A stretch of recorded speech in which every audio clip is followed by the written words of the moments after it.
Hello, good morning. Trying out a morning stream this week. Hello to anyone watching. My name is Jeff. I'm the creator of blindvalet.com. It's a poker tournament management application. And so I'm just experimenting with doing some dev support streams. So basically, any users of Blind Valet that have questions, anybody just from Twitch that has questions about what Blind Valet is, how it works,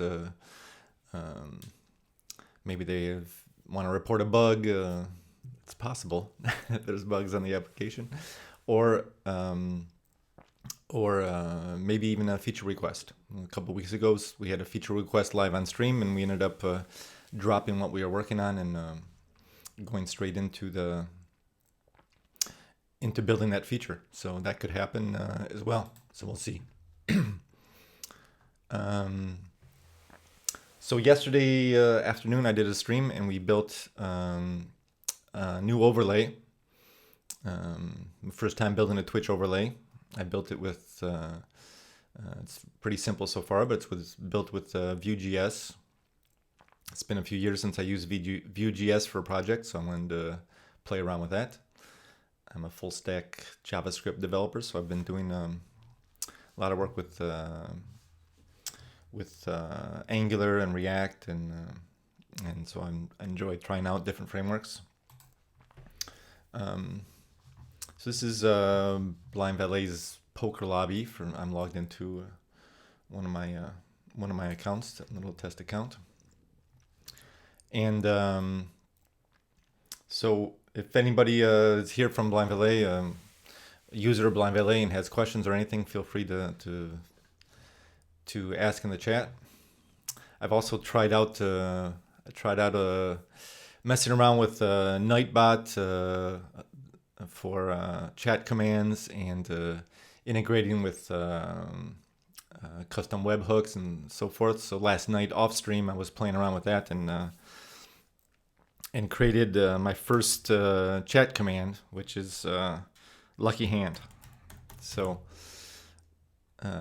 if you issue the command lucky hand in chat, Nightbot should respond with whatever your lucky hand is. Very specific to you. It's based off of your ID.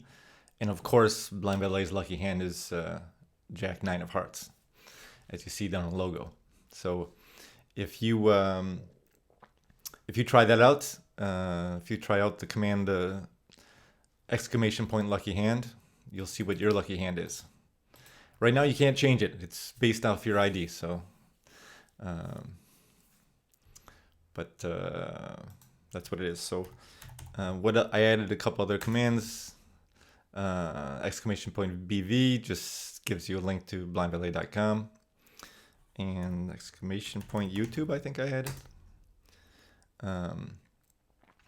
Blind Valet Live YouTube channel where I store the stream archives and shorts that I do from my streams.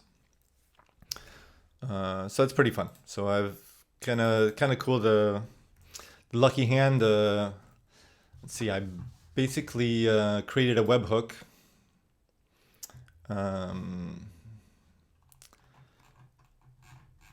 And let's see, where did I put that? Twitch. So this is the webhook. It's a Google Cloud function. I use Firebase for a lot of my backend stuff. So this is a Firebase function, get my hand. And it's going to, I have one function that generates all the card combinations. So going through the suits, just using the Unicode icon for the suits, going through the ranks of the cards and calculating all the possible card combinations. First of all, generating the card combinations for a deck of cards, and then going through and figuring out all the different combinations of hands of poker you could have. So it's a 2-card poker hand like Texas Hold'em. And so there's 1,326 possible unique two card combinations. I thought it was 52 times 51 would be the correct number, which gives you twice that, 2,652. But of course, the cards can be switched. So Ace of Hearts and Jack of Diamonds is the same as Jack of Diamonds, Ace of Hearts. So that divides that number in two. So that's why we have.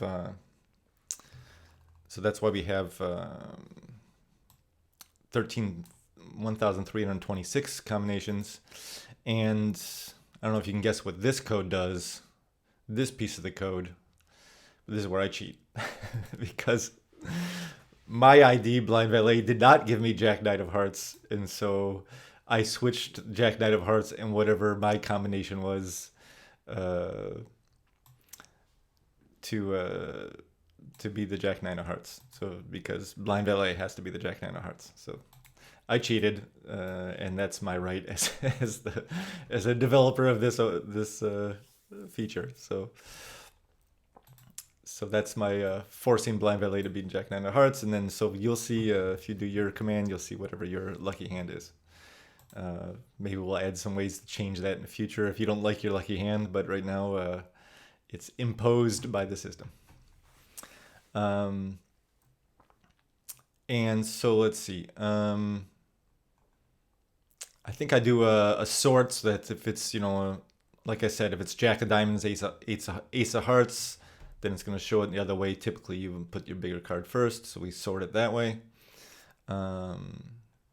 And so this is an endpoint that I set up on Nightbot for the command. So yeah, so I could log into Nightbot and show you that, how I did that.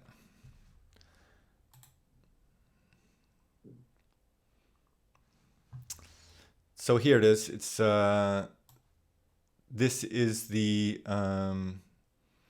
message that it's going to return with. So this is you can see it says Blind Valet, your lucky hand is. So TO user is the Twitch user ID. Your lucky hand is.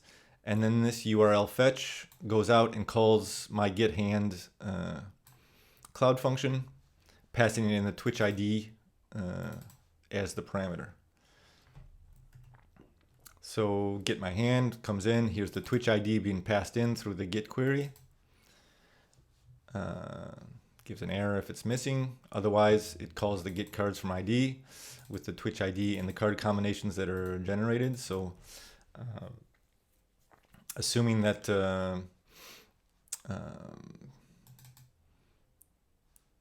if there's multiple calls to this in a short period of time, then this is going to let this not going through the generating all the 1,326 card combinations every time it's called. It's going to be only done once, and then subsequent calls can already use the data that's been calculated. Shouldn't be a big deal. It's not a huge calculation, so it's not a necessary optimization, but it's just good practice. So so that's what I did there. So like I said, you can try lucky hand and see what your lucky hand is.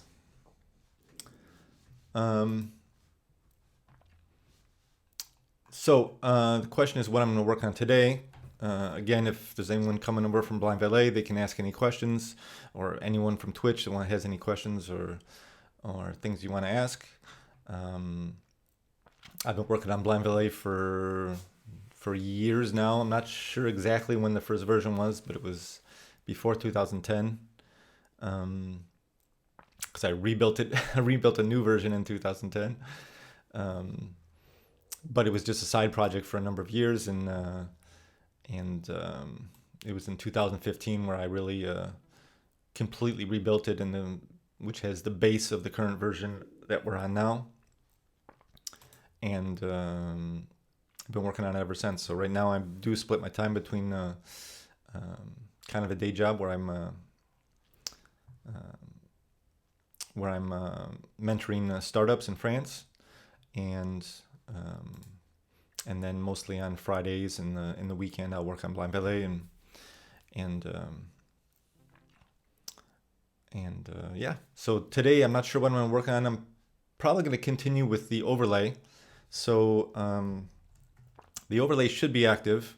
So the overlay right now is going to display on my Twitch stream whenever there's activity happening on in the Blind Valet community. So for example, if somebody has a tournament open and the blinds are changing levels, you can see blinds are increasing in on a tournament in Nantes, France. So that's where I live, in Nantes. So that's why when I do this, you're going to see the blinds are increasing in Nantes. That's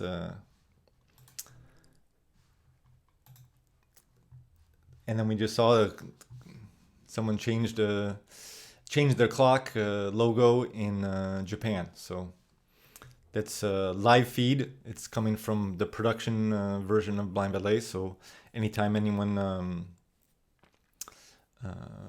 does any actions like registering a player,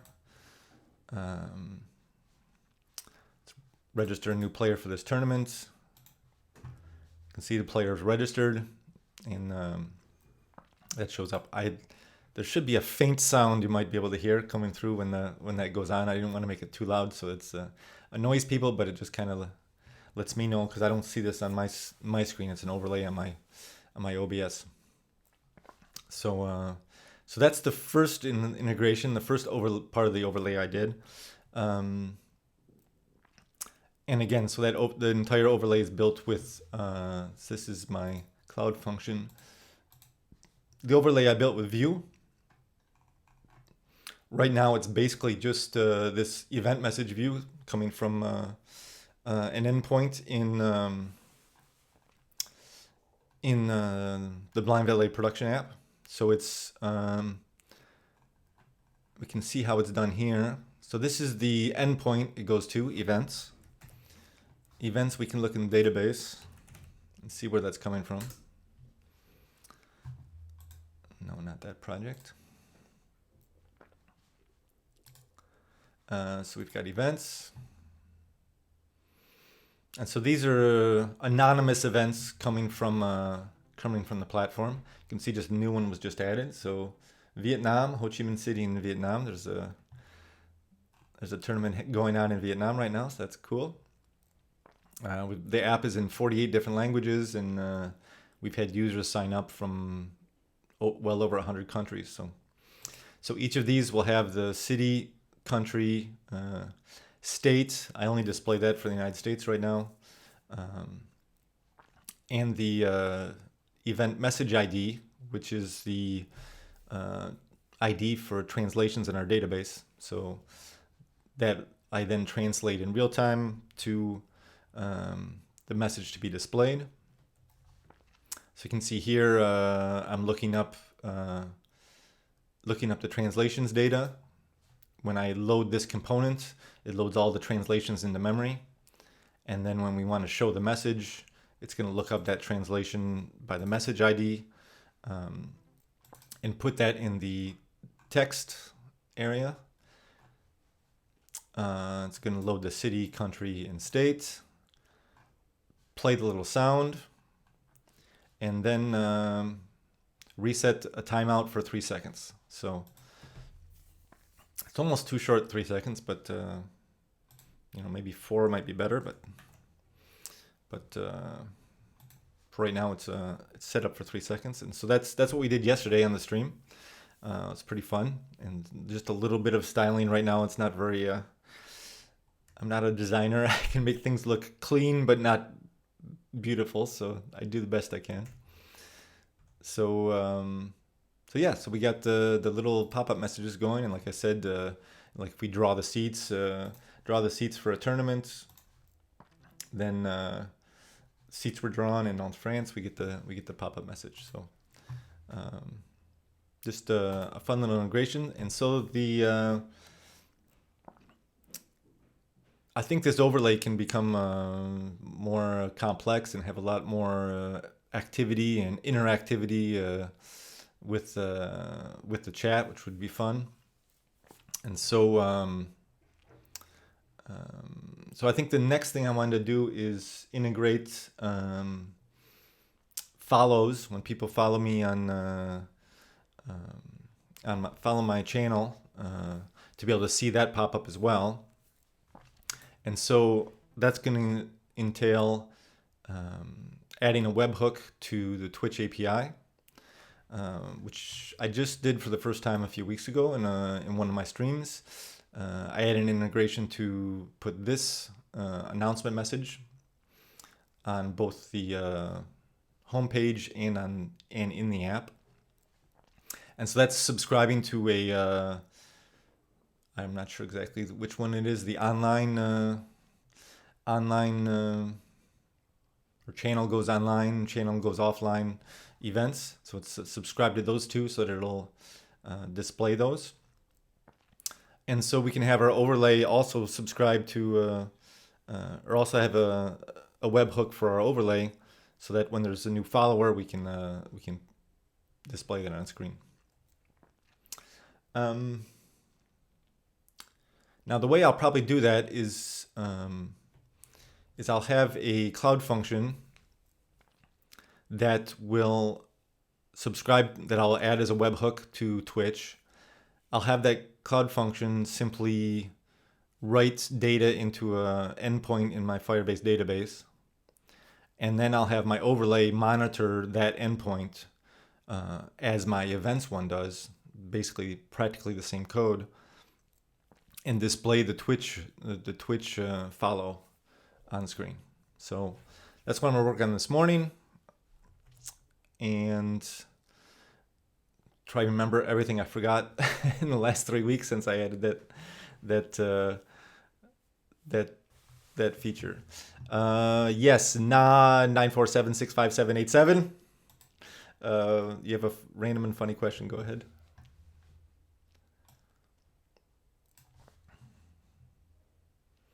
It's silly, but it's you might find it entertaining. It's not about software stuff, though. Okay. Is it just, how random is it?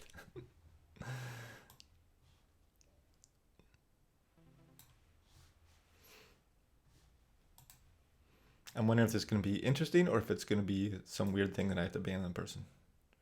If you could choose anyone to see get tickled as a prank, who would it be?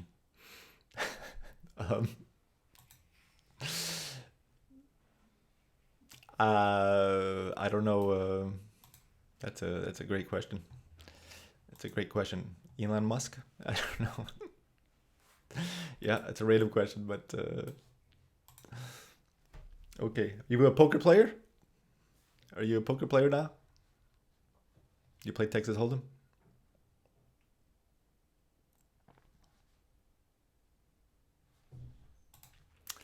I don't know. So anyways, if you want to find out what your lucky hand is, you can type lucky hand.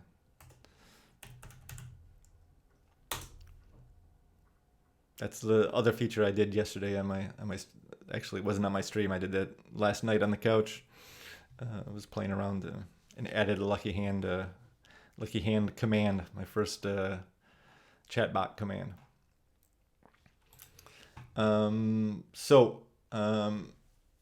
For this overlay, so basically we want to duplicate, we want to create a Twitch message component that'll display similar to this event message. I'm not sure if we should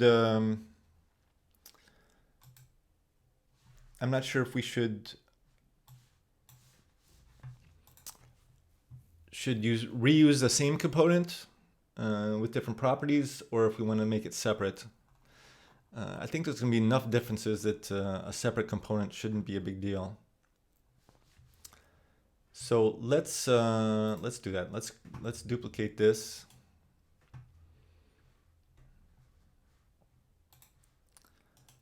And rename this. So let's call this Twitch message.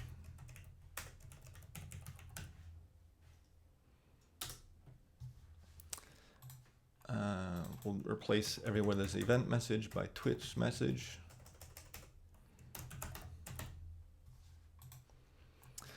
The message text we're going to change a little bit because we'll probably change the color scheme on that. Change some of the conditions here. It's not going to be exactly the same message. What else? Let's see. Maybe a different sound for Twitch. Right now we can use the same one.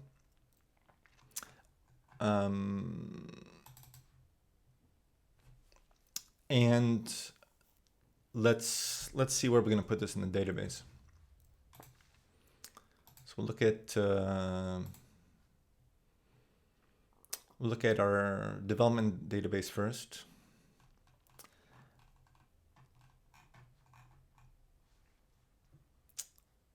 And let's see, we'll just call this,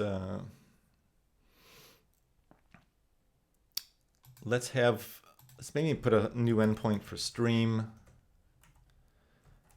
and then events, something like that. Because then we can have for stream and then Twitch events. I think something like that would be good because we may have other items we want to store for the stream going forward. So it's better to have them under a separate endpoint. And then we can have Twitch events appearing here.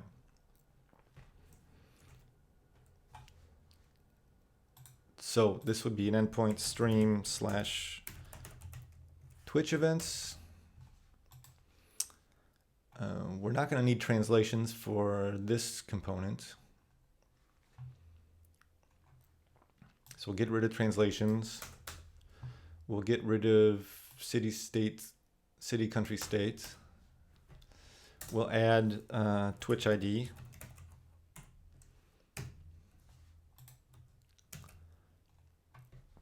And because then we can have a message text be something like new follower and have the Twitch ID show underneath, something like that.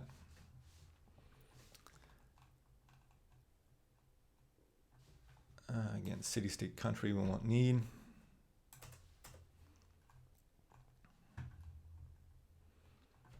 Hello.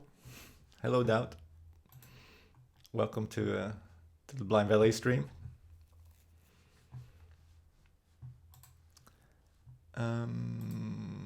Capitalize, we shouldn't need this either.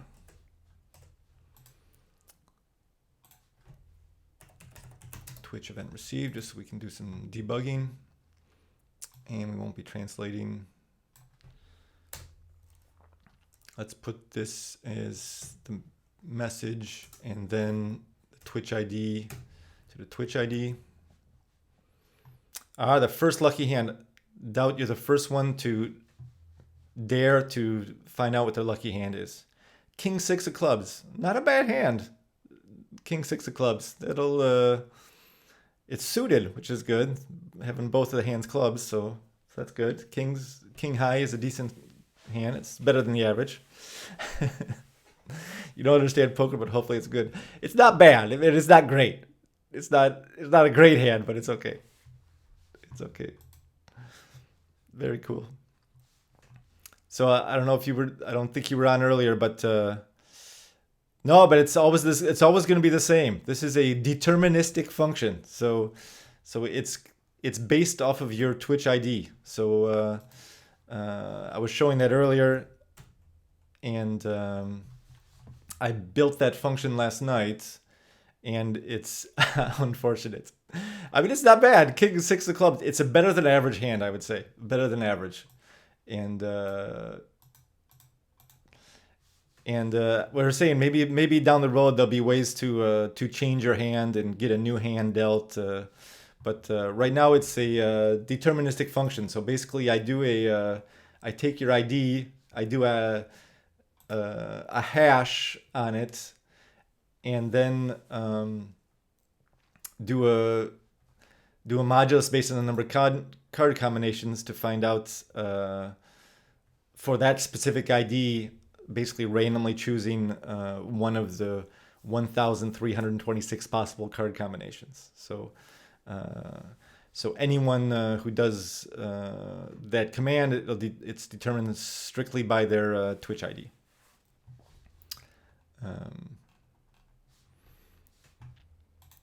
Maybe it's not as fun once you know what your lucky hand is. You can't do it again, but but I've been thinking about ways to do more interaction, and one thing I was thinking of is it'd be fun to a change hand command would be nice for sure. Yeah, maybe in the future that'll be something you can use channel points for, or something like that.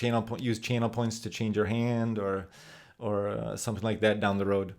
But my stream is very young, so I don't even have channel points at the moment. But that's a good idea. That's a good idea. And another thing I was thinking is that maybe we could do something where on screen we would have maybe every 10 minutes or every 5 minutes there would be a new poker hand dealt, a flop, turn, and river, and you could issue a command like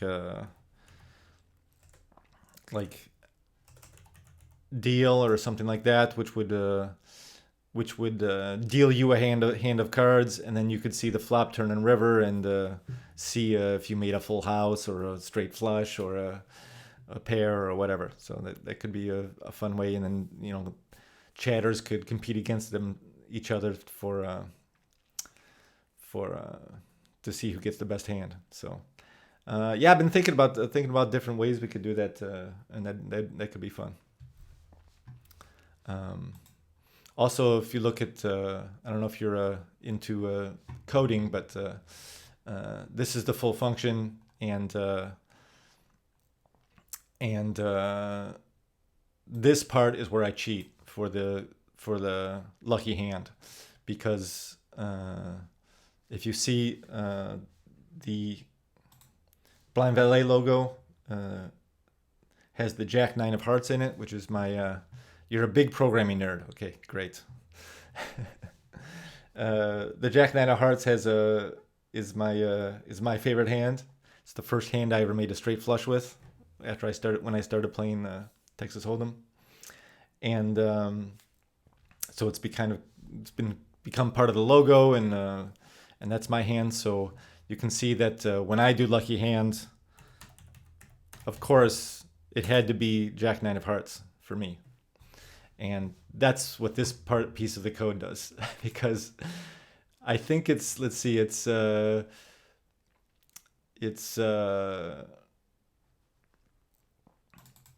I basically switch out to 1156 and 228, where 1156 I think is the Jack 9, and 228 is the one that I originally got with that. Oh, you can't see the code. Sorry about that. So here I just swap out the whatever Blind Valet became hashed out to, and the actual Jack 9 of Hearts. I switch those. So it's also switched for anyone else who would have had Jack 9 of Hearts with their ID. They get something else, which was like, I think it was, I don't know, King and 4 or Jack and 4 or something. So I said, no, Blind Valet has to be a Jack 9 of Hearts, so I swapped those two in the combinations list, and so then when I do my lucky hand, I get Jack 9 of Hearts. So I'm a cheater, but not at poker, but for the lucky hand command, I cheated for sure.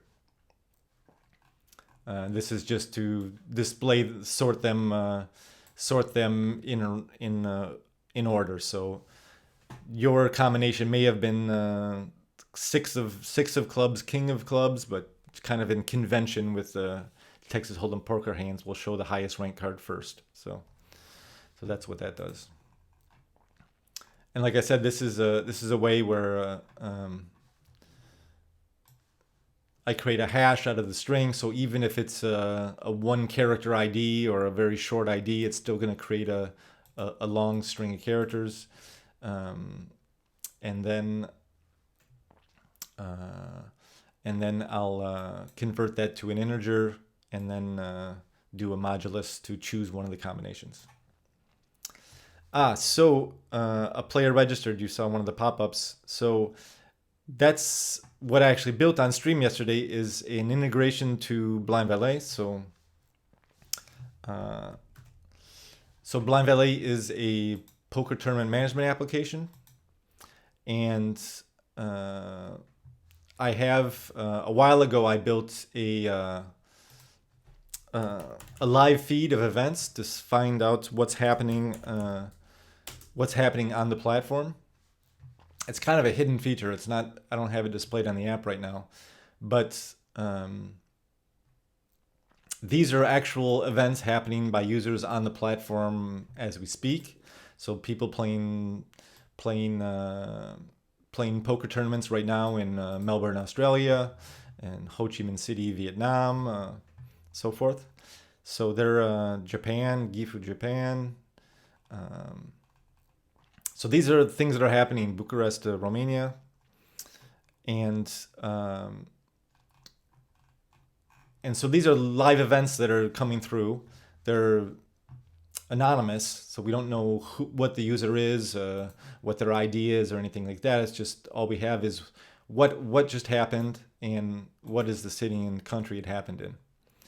And so I built yesterday on stream an overlay for Twitch that I can set up in OBS that'll display those events. So if you go to, it's hosted on Netlify. So the address is, move that down a little bit, is bvl-overlay.netlify.app. I'll put that in the chat. And so that's my overlay. And so whenever, you can see, whenever an event happens, it's going to show up on this page. And then I just set that up on OBS, and it's an overlay to my stream.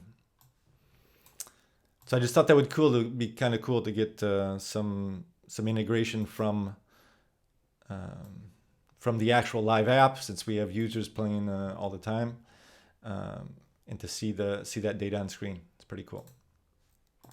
I still think it's so fun and so cool that there's people all over the world using my application. So, in Melbourne, Australia, what time is it in Melbourne right now? Time in Melbourne. Yeah, it's 7:30 p.m. So it's a good time for a poker tournament. on a boring Tuesday night, it's good to go out and go play some poker with your friends. So we have quite a bit of je suis franco-américain. I'm American. I was born in Michigan, born and raised in Michigan. Went to University of Michigan for my engineering school, and I moved to France in 2001 with a plan of staying 3 or 4 years, and it's been 23 years. So I got my French nationality in 2012. So you studied French in high school. How's your French now? What can you say? A new tournament was created somewhere in New Zealand. So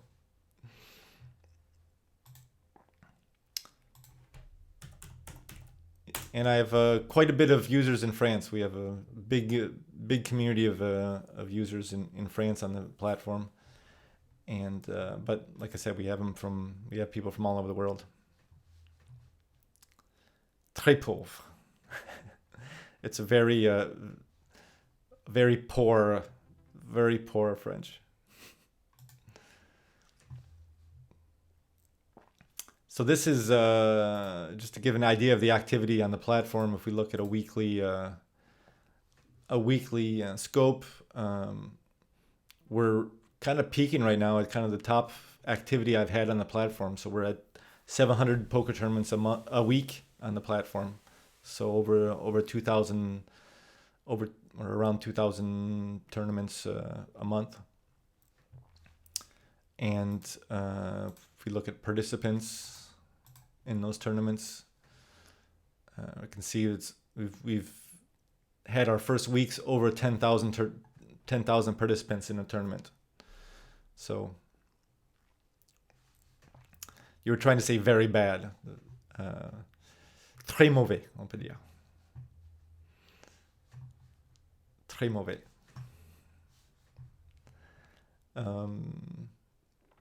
Yes, we've had over 10,000 tournaments in the first weeks, with over 10,000 people playing in Blind Relay tournaments, which is really cool. Yeah, it's cool. So almost, I mean, I had versions of Blind Valley well before 2016, but that's when I first started tracking these stats. And yes, we're approaching the 2 million participants. It's not full time at the moment. It was full time from 2015 to 2019 or so, and then I started doing some freelance work with some startups in a startup studio that I was being mentored by. And then this, you can see this huge dip right here was COVID. So uh, COVID stopped. It's not that big of period, but COVID really hit live poker hard because this is um, a lot of people confuse this, but this is for managing real poker tournaments where real people are playing physical poker with cards and chips and playing playing and not playing poker online. So this is you're actually getting together and playing. So yeah, a lot of people think that initially, but no, it's this is just a poker management application. So it manages the registration of players. You can register a player to a tournament. Everything I do here, you're gonna get events for because it's because I'm in Nantes, France. There's seating, so if we could redraw the seats, then that's an event as well. So it determines the seating at the tables. So this tells you, for table one, what seats the players should be in. Players, you can signal when they take a rebuy, when they do that. It also calculates the payouts. If you're playing for money, then it'll determine. So if there's if the buy-in is $10 and the prize pool is 80, if there's 7 players plus a rebuy, then you should pay first and second place. First place would get $50. Second place would get 30. So this it manages, and then this is the blind structures. So what the small blind and big blind, which are the mandatory bets. They start very small in tournament poker, and they get bigger and bigger as the tournament goes on. And so this was the original use case for Blind Valet was calculating this structure. So given the values of chips you have, how long you want the tournament to last, how many chips you start with, and so forth, it'll calculate this structure. So if I change the chipset and say I have chips starting with 5, it's going to completely recalculate that. And this is what was missing that I tried to find and it didn't exist, and so I built one myself. And then from that you go to the poker clock and you start the clock, and that'll manage the blinds. So right now the blinds are 20-40, and we're at level 5 of the tournament, and so forth. And so then when it gets to the end, it's going to count down and then change the next blind level. So and then you go up to the next blind level. There's a little sound that plays that to say the blinds have changed, and then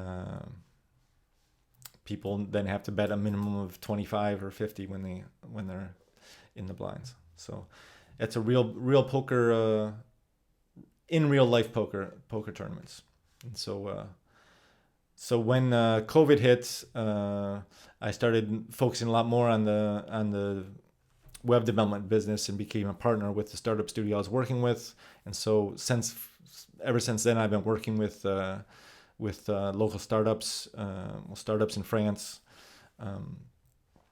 and some internationally, mentoring them, helping them with tech issues and developing on projects, building prototypes and so forth. So mostly I do that Monday through Thursday, and Friday in the weekends and evenings I'll do some things on Blind Valet. So I do the support as best as I can, but sometimes will take me a couple of days to get back to support requests. But I'd like to go back to doing this full time at some point in the future. But next couple of years at least, I'm committed to the startup studio I'm working with.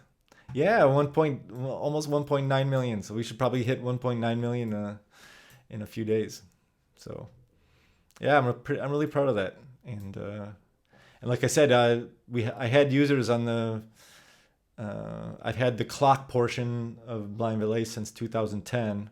So I'm sure we're actually over 2 million in the history of Blind Valet, but this is just since I started counting, basically. So it's cool. It's really cool. I mean, it just started as a scratch your own itch project. It was I was starting to play a lot of poker. I was starting to organize poker tournaments, and it was always a question of, how fast do I raise the blinds, the bet levels, and how much time per level should it be, and what should the increments be, and because if the blinds don't go up fast enough, then your tournament can last forever. You'll finish at 6 a.m. instead of at midnight, your tournament. If they go up too fast, then the tournament's gonna be over too fast. You're gonna finish at 8 p.m. and you're gonna be like, well, that wasn't very fun, because it just became who gets lucky, So there wasn't enough hands of poker played. So it's a balance, and so with this, you can set how long you want the tournament to last.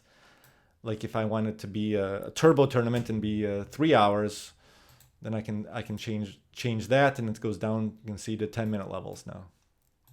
If I want to make it 8 hours, then it goes up to 25-minute levels, and so forth. So that was the first thing, is I needed that. I searched online, didn't find it, and so I built one.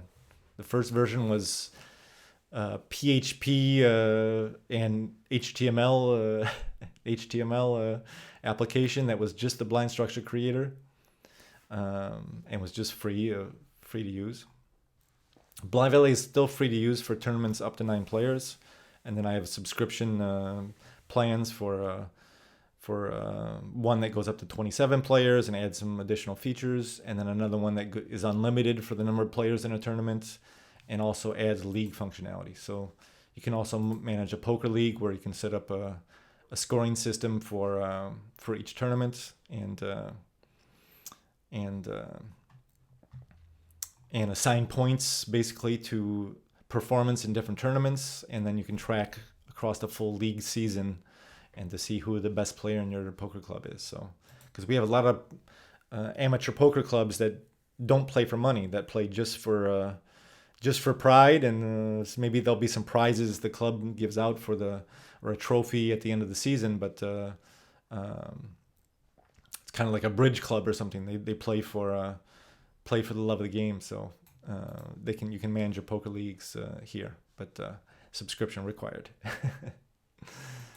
Yeah, and good old HTML, PHP, but I haven't done PHP in a long time. It's not my favorite language anymore, but I've been tinkering with web development for a long time, a really long time. I started in the 90s, so when I was at university, when CSS didn't exist yet. JavaScript didn't exist yet. So when you had the old, I don't know if you remember, that used to be a blink tag. You could put a blink tag around text, and it would, and the text would blink on the screen. It was horrible. Started coding before I was born. Yeah, I'm an old dog trying to learn new tricks. So that happened to me. I had 2 employees in my business, 2 young developers that had just gone through a boot camp, and I took them on as interns and then as employees. And one time I took them into a restaurant, and I told them the first time I had been to that restaurant was in 1991, and when I'd come over to France to visit my future wife, and they both said, well, we weren't born then, so made me feel very old. But yeah, so that's Blind Valet, and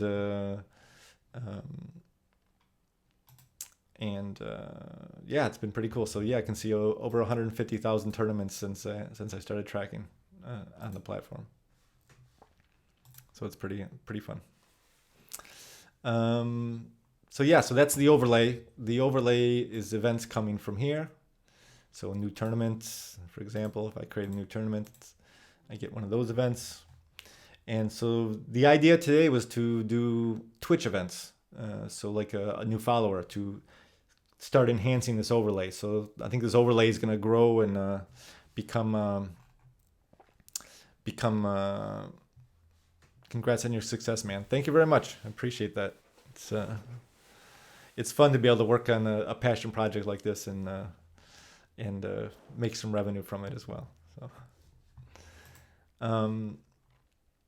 yeah, so my next idea was to, in addition to these blind valet events, to add in some Twitch events, like when there's a new follower, for example. So that's the idea for today, is to create a new component for Twitch events and to add a webhook to enter those events into the database. So that's my idea, is that I'll add a webhook, which will be a cloud function, which will then write events into the Twitch events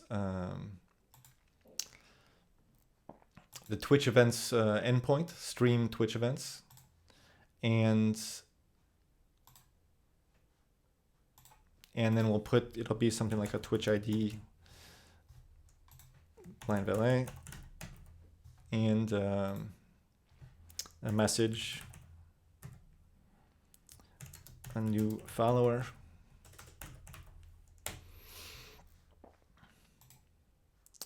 and then I think there's a way to auto-generate a key, shouldn't there be? Oh, this will be an auto-generated key. So that'll be kind of the model for a Twitch event. We'll have the webhook receive the event that will include the Twitch ID. We'll put the message into the database, and then our overlay will display it, which is a VueJS application that I started building yesterday. So that's the idea. This is not the right application. That's blind valet. So this is the little event component I did for the pop-up.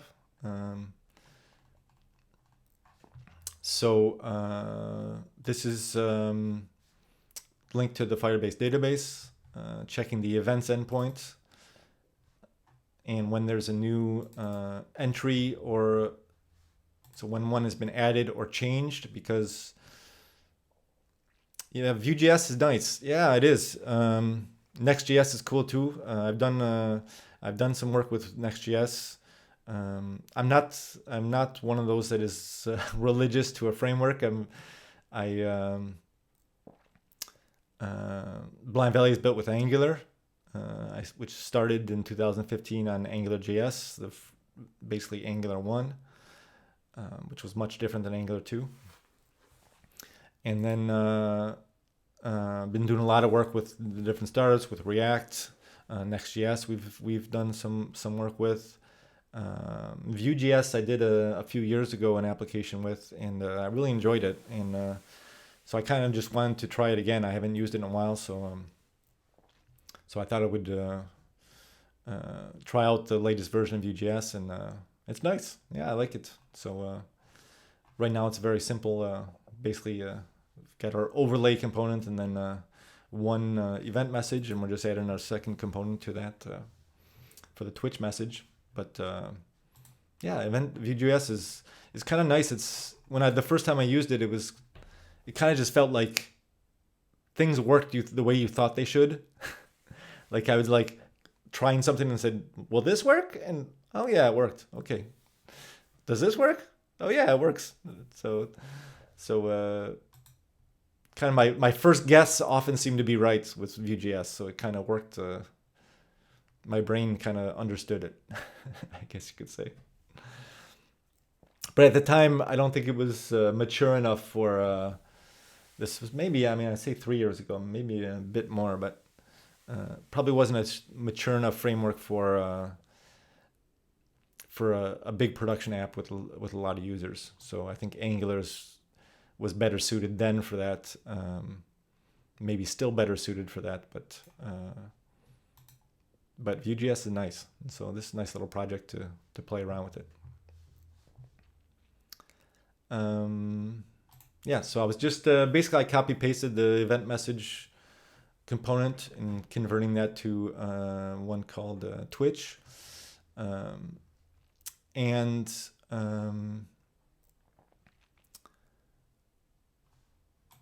Basically I'm going to do a different color scheme. So I'm going to try and replace everything that was orange with purple. Maybe we'll do a very specific Twitch purple, but right now I'm just going to do a Tailwind purple and see what it looks like.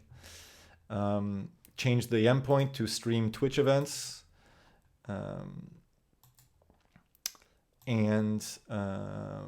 Probably will only need the child added for this one. We don't need the child changed.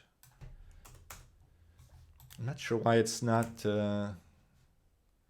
my prettier is not automatically formatting this, but should be when I save.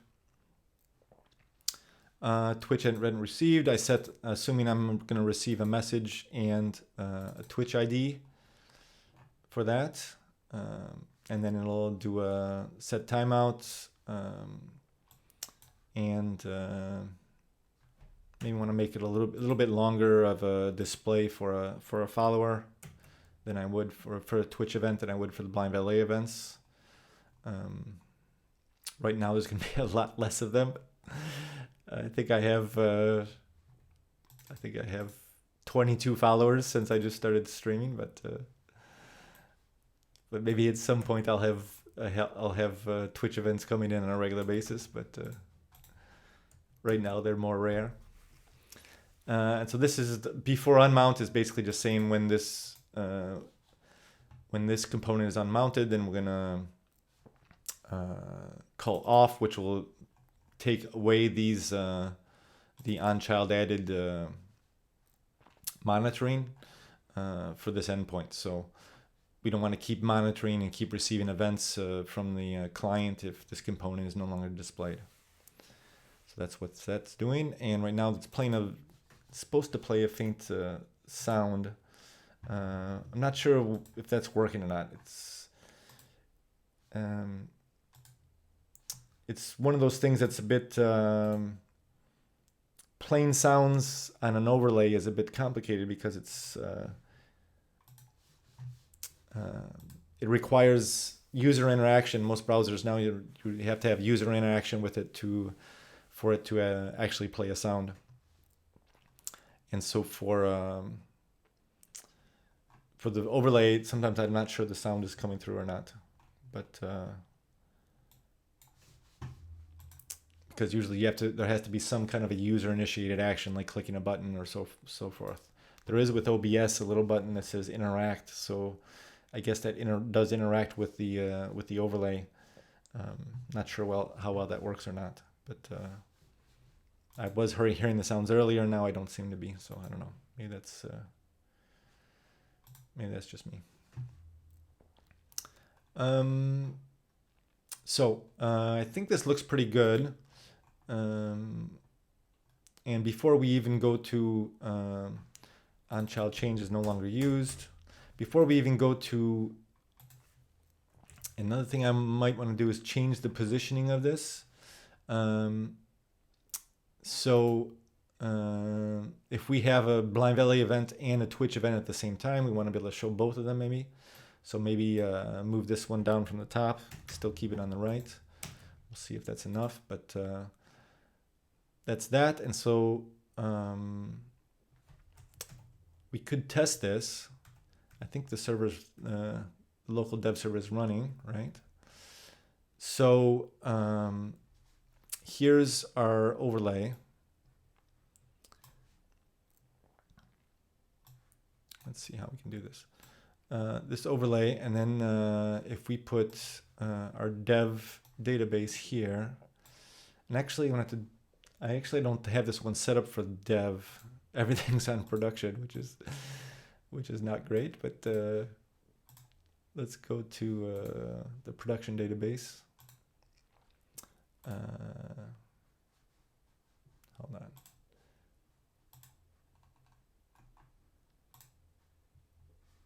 go to the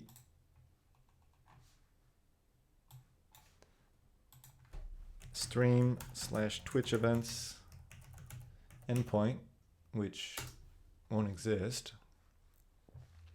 So normally any new entry here should show a pop-up, theoretically. Player registered in Treffendel, France. Not sure where Treffendel is. It's cool. So let's add a new entry.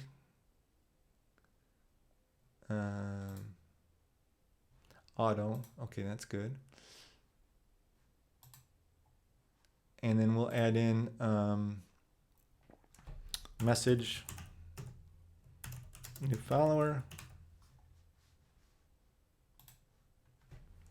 Twitch ID, blind valet.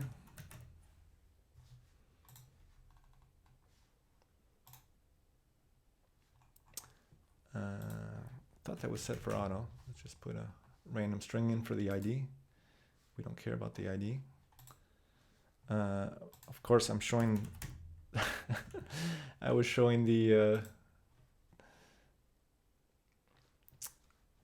production one, not the dev one. So let me do that again. What I can do is export, so I don't have to type this in again. I'll export it, then import it. So let's delete this. And then we'll import the file we just exported.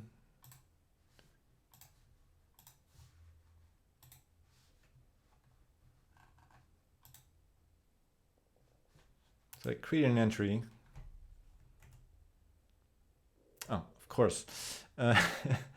I created the component, but I did not include the component anywhere. So that's not going to work. So let's just make sure I don't need to add that in anywhere else. So the event message was only imported into the overlay. So that's all I need to do. In Angular, you have to also add it into a module so that it determines when it's loaded and so forth. But so we'll just include this. We'll import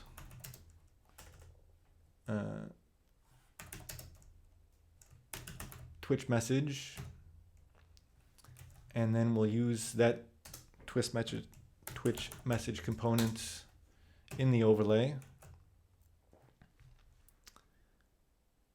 And it's defined, but it's never used. It is absolutely used just above. So why is it saying that? Oh yeah, here we need to add it in here as well.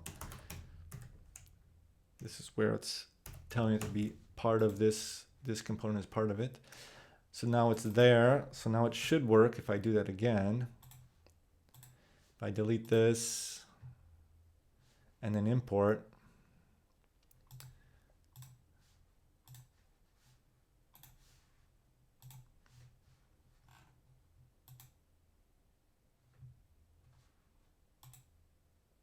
Thought we would have gotten a pop-up on that one, but what is missing? Let's see.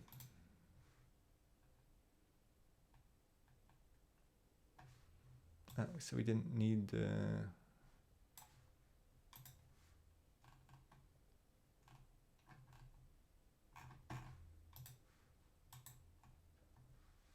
don't need the translations.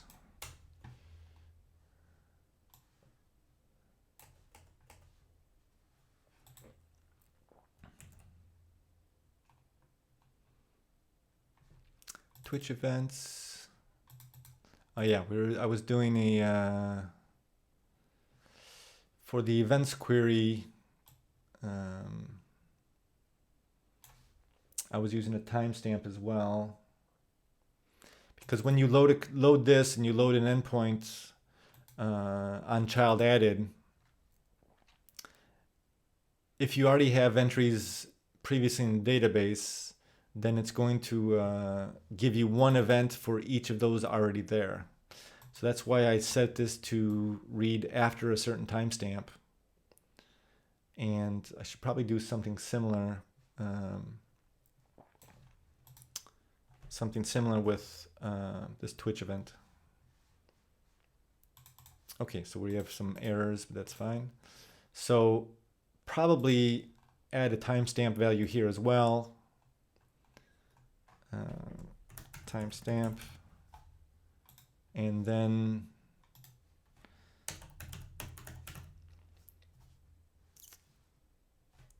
epic time converter, my favorite little utility, and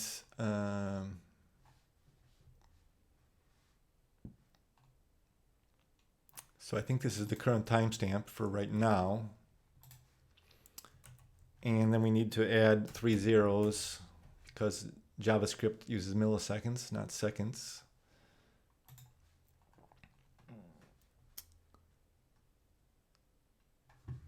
I did just hear a sound, so that means that something may have worked, but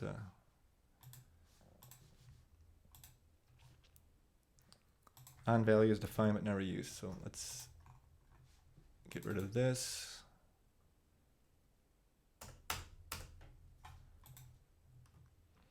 Yeah, because on value is used for my translations, because my blind valet messages come in with a translation ID, and I need to translate it to, or you need to bring out the English phrase. But I'm just gonna hard code these to English because they'll only be used on my stream overlay. So Twitch events, I should have a different sound because now if I hear a sound from a real a real blind valet event, then I won't know if my test events are working or not. But okay, so we don't need on child change. That I already took that out. The query is starting at the current timestamp.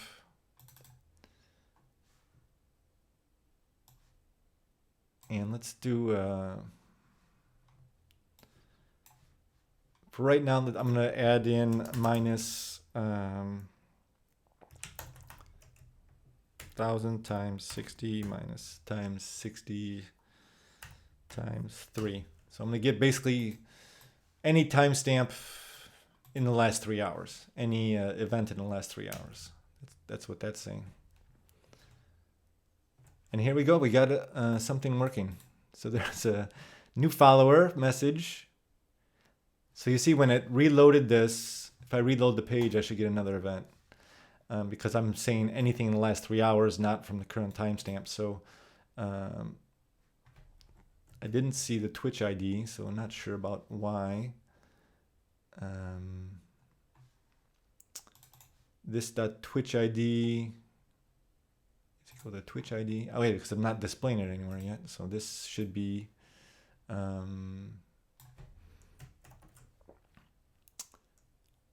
Twitch ID.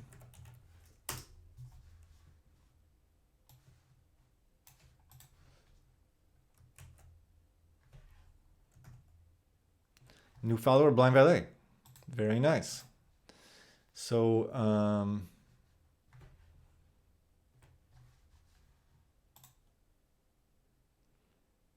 doesn't actually look that bad.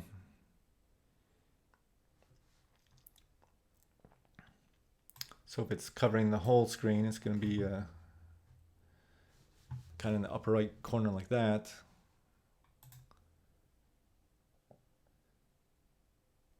Maybe still a little bit farther down it needs to be. Let's see.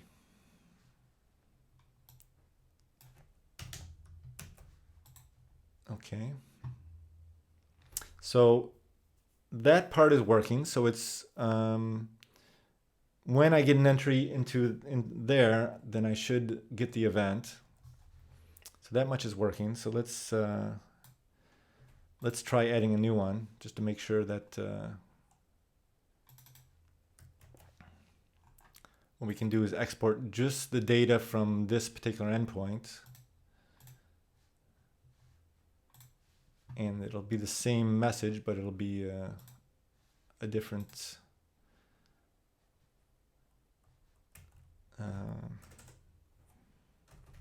key. this might already trigger that.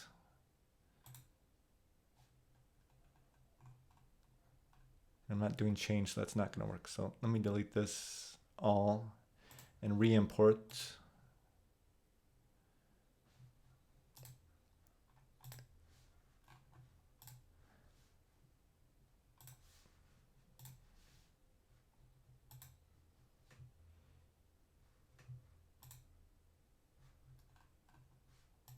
I didn't get the, oh, this is the one that doesn't have the timestamp. Okay. Okay, well, anyways, let's, I think it's working manually. So now what we need to do is create a webhook that we can add into, add in a subscription to the channel follow event on Twitch, and have that webhook create an entry in this database endpoint, and then we should have the full cycle. So blinds are increasing in Yokohama, Japan. Again, wow, things are moving fast. So my cloud functions are stored in my other project. So in Twitch and the Twitch file, this is the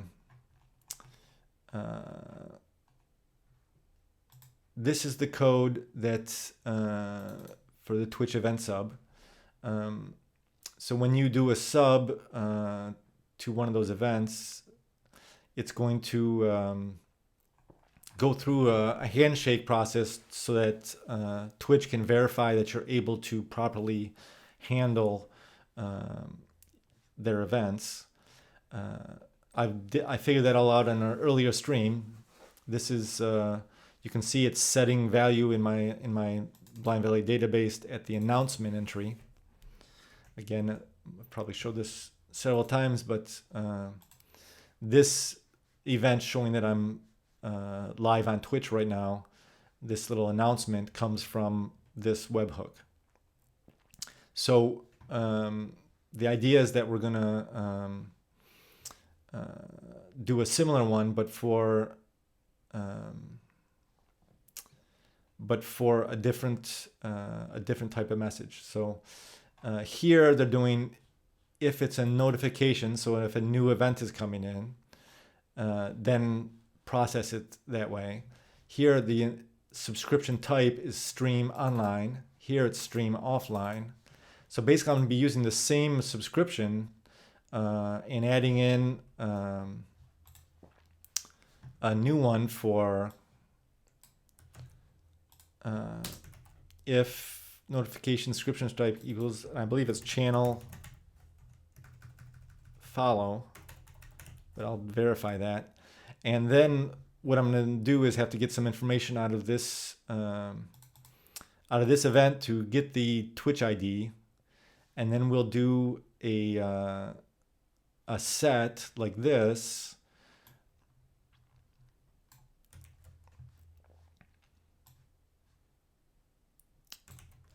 And we'll be setting it to the streams. And actually, we're not going to do a set. We're going to do a push to create a new entry. It streams Twitch events. Stream Twitch events. New follower will be our console log. And then instead of CTX text, it'll be just message. New follower. And Twitch ID.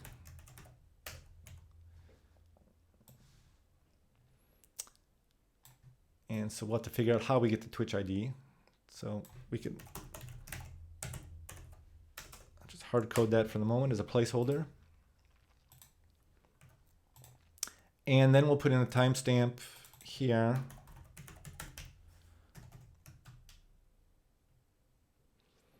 And no, not data transfer, dates.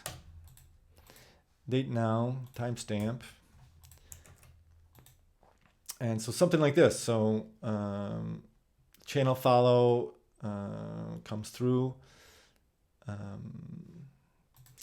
And the only thing I need to do now is to tell,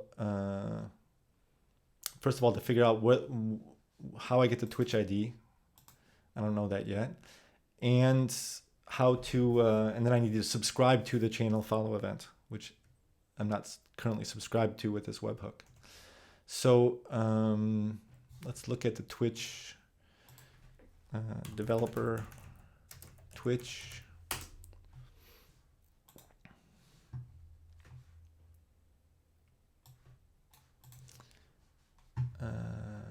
Okay. Docs, event sub.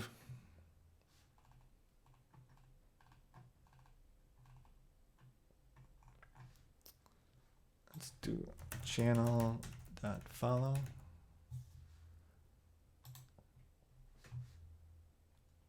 Okay, so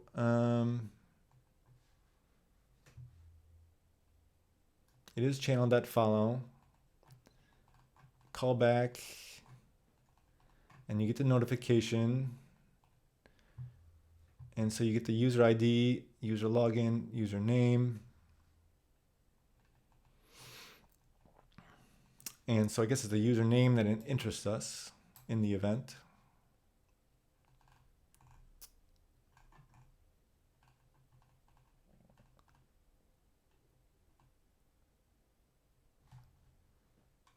Subscription, that's the it's not a Twitch subscription, it's a subscription to the webhook.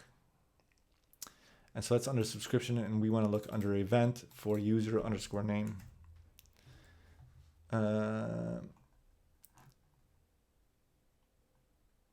So notification is the request body. Notification.subscription. So here we should have it in notification.event.user ID. Do we want user ID or user name? I'm not sure what the...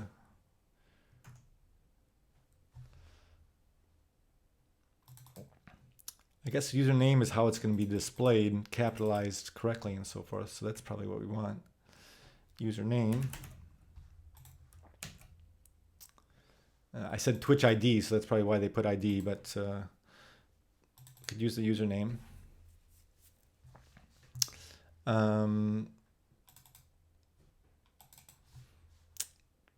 For anyone just joining, I'm working on my overlay for my stream. There's two parts to it. There's going to be a part with blind valet events for my application, blind valet, which is a live poker tournament management application. That's already in place. I built that yesterday. And so you can see if I go to blind valet and create a new tournament, we should get an event from Nantes, France, where I live. A new tournament was created in Nantes, France. So that's one type of message, and now I'm building the part that is going to do a Twitch event for a new follower. So channel follow, the message will be new follower, the events, notification event is the username, and then the timestamp that I'll put in there. So we're only getting, when we load the overlay, we don't show past events, we only show new events. So that's that. And now I have to get my notes, because to subscribe to the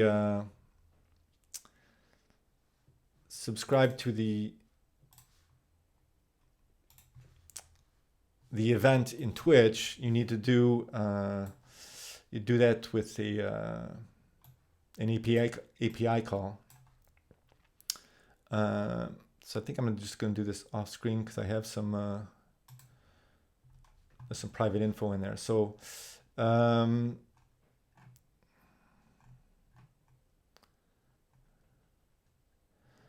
So I'm just reading up on my notes because there's a process of going through. You have to get an OAuth code.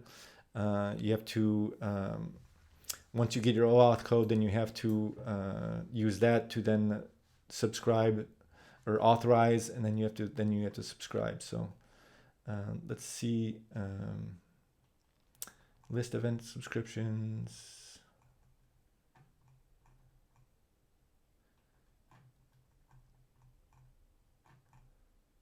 Add webhook. Okay, I'm just finding my notes.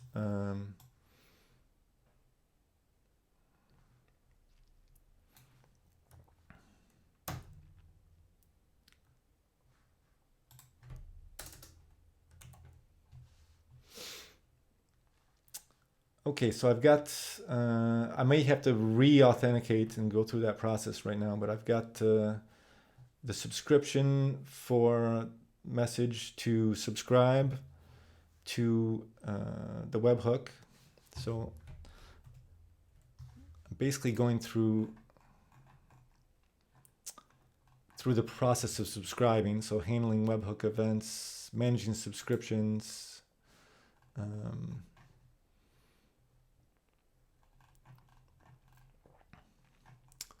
so this is basically what I'm going through, is actually kind of almost exactly is I'm creating a subscription for the channel follow with my user ID.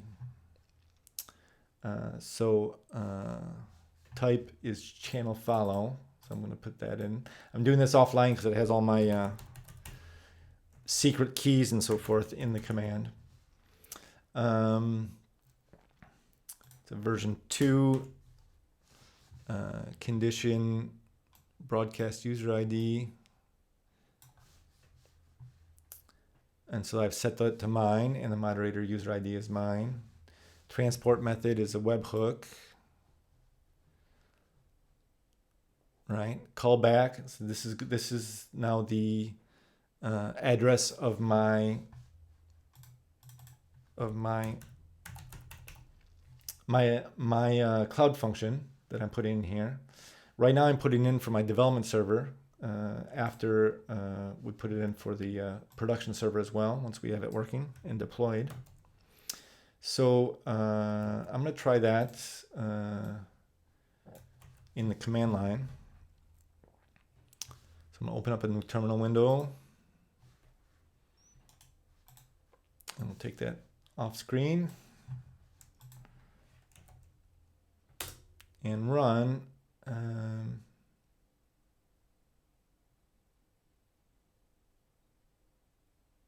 Oh yeah, I don't even have to do this because, yeah, I don't even know what I was thinking. I don't have to do this step because I'm just editing an existing one. So I've already subscribed to events. No, I'm subscribing to a different event, but I guess I already subscribed to channel follow because I was testing some things. I don't know if I did it for production, but I do have it on. I do have it on my development server at least. I'm not sure if I can see your console.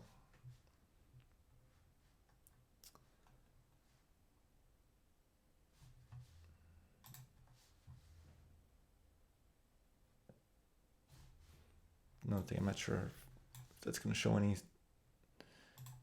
information I shouldn't be showing or not.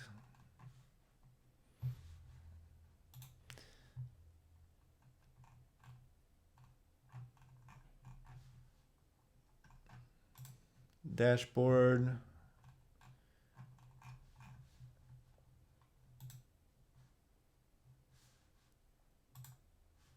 Application.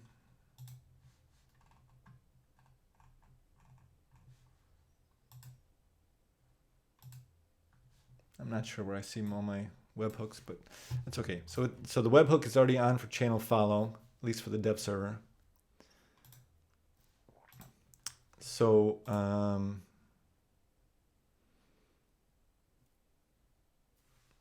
the question is, how do I test this? I don't think I could follow myself, could I?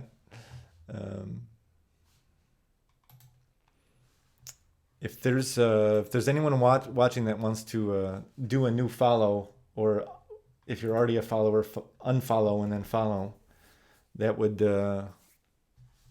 test to see if I receive that event or not. But don't do that yet. I haven't deployed my cloud function.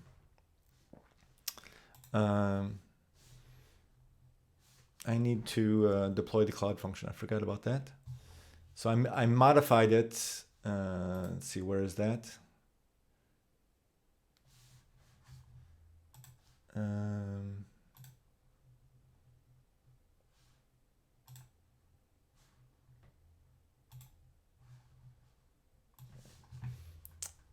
So here's my the cloud function that I modified. So it's called the Twitch event sub. So I need to deploy that. So let's do a new window.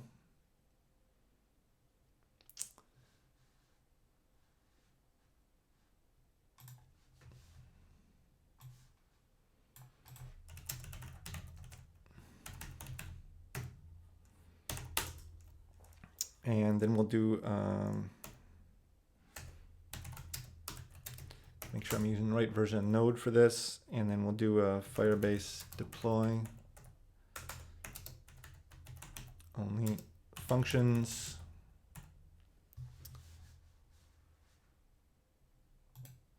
And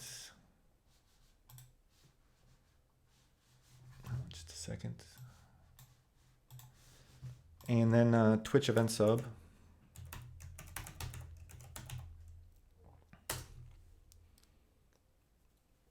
Hold on. So on the production, let's do Firebase use Line Valley develop. And then deploy again. So this will deploy my cloud function to with the updates, with the updated entry. Looks like we have an issue.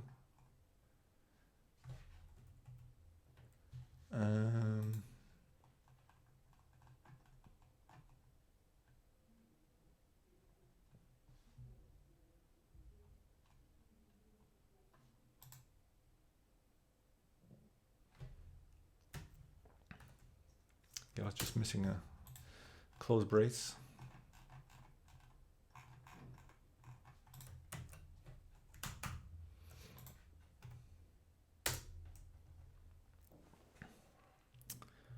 Redeploy. So this will put my modifications up there. So I added in this extra condition in case there's a channel follow. Then I'll create an entry in this at this database endpoint, which should then, for a new channel follow, should create that with the current timestamp.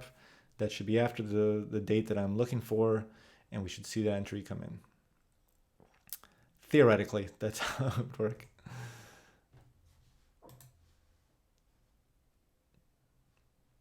So we can even delete this entire endpoint and just see that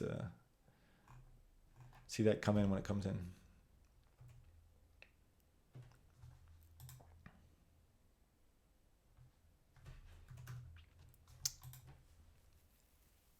I need to set up the emulator locally to run the cloud functions locally for testing, but right now I'm just pushing them to the server. So again, this is we already have the subscription to that event. When the new file comes in, it's going to trigger the cloud function. It's going to write an entry to the database. That entry is then going to be displayed by this overlay Twitch message component, which is listening for an entry at that stream Twitch events. It's listening for any timestamps that are more recent than when this page was loaded. Actually, right now it's more than when it was loaded 3 hours ago, just to be sure. Then it'll write them in the message text, Twitch ID, and display that message for 6 seconds. That's the idea. So that's deployed. If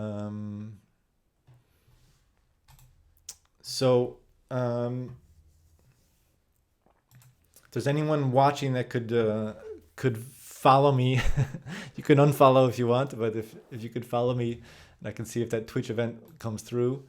And if you're already following, then you could unfollow and follow, if that'd be possible. Otherwise, I'll see if I can. I don't know if I can follow myself. Is that possible? You get notified when I go online. I don't know if that's possible or not. I don't think it is. No, I can't follow myself.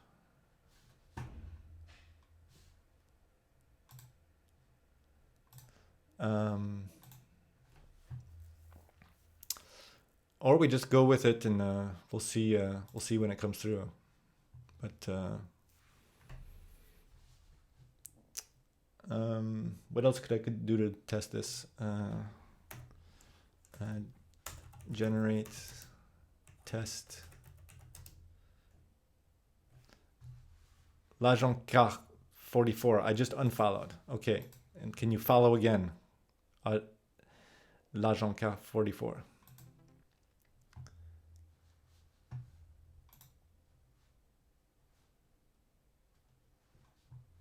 I'm actually in the production database. I need to be looking in the development database.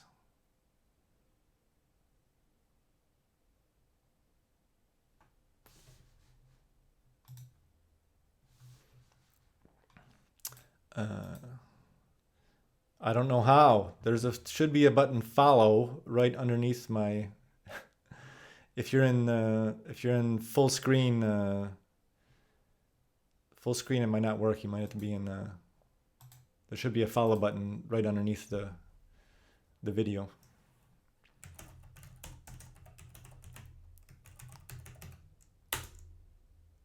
Does this mean you weren't following me before? How dare you? I can say that. I know Agent K 44 very well. Let's see. If you go to browse, I'm just going to go to any category. You can see there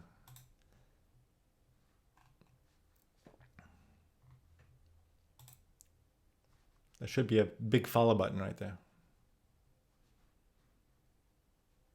See that? Follow. Are you on the mobile maybe?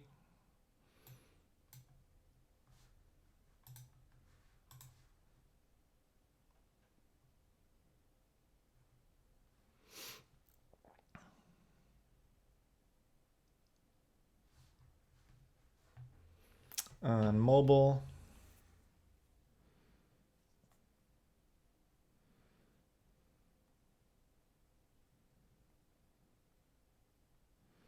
Browse.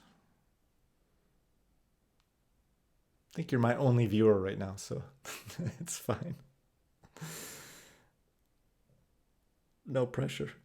I mean, not every position, but like it's good. I mean, there should be a. I just went to a channel, and there's a follow button right there. Big button with follow on it. You don't see that?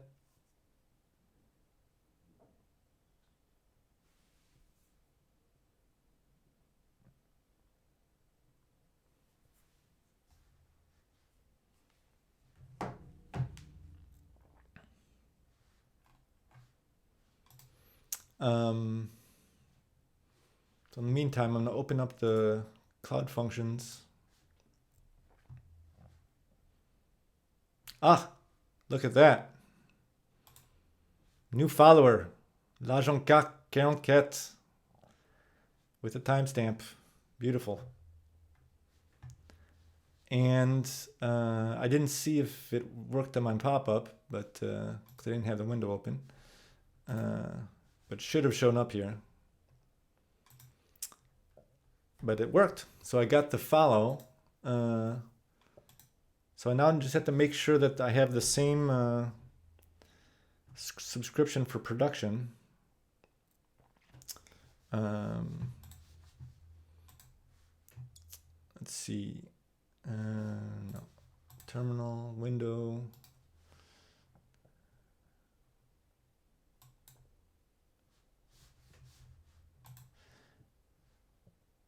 So let me, I'm going to do this off screen as well to make sure I'm subscribed to the channel follow item on my production server. So my production endpoint, I have to make sure that's also doing channel follow. So I'm going to open up my item, change this to production, and then run that command in the command line.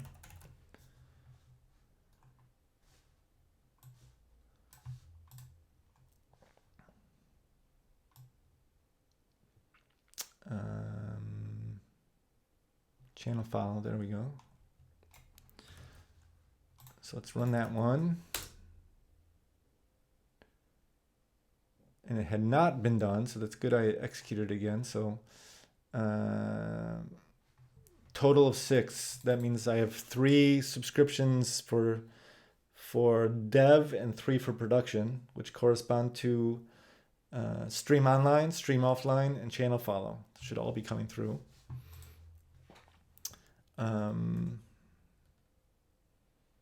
So let's just push this code to production. I think it's good. It's good enough for testing right now. So it maybe needs some reformatting of the events, but it should be good. Thank you for the test, L'Agent Car. It helped me very much.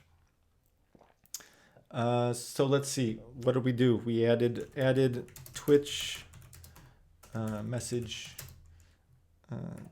to overlay. Monitoring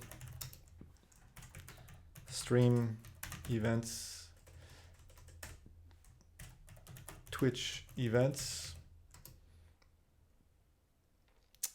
endpoint.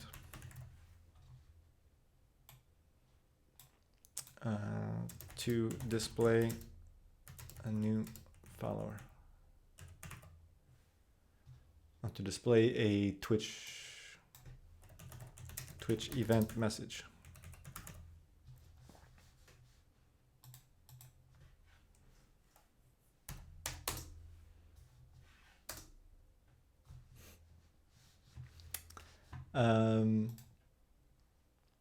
There we go. And so we send that to the server. It's going to trigger our deploy on Netlify. So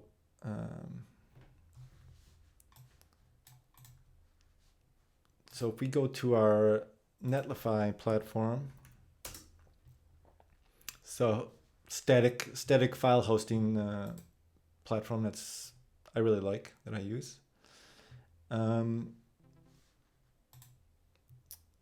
Seats were drawn in Châteauroux, France.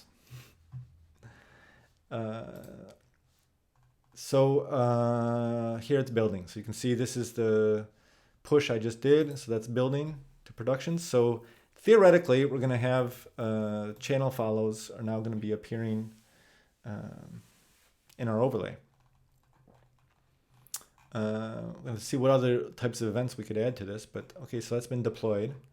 So now I need to go to OBS. I can go here as well. So this would be BVL.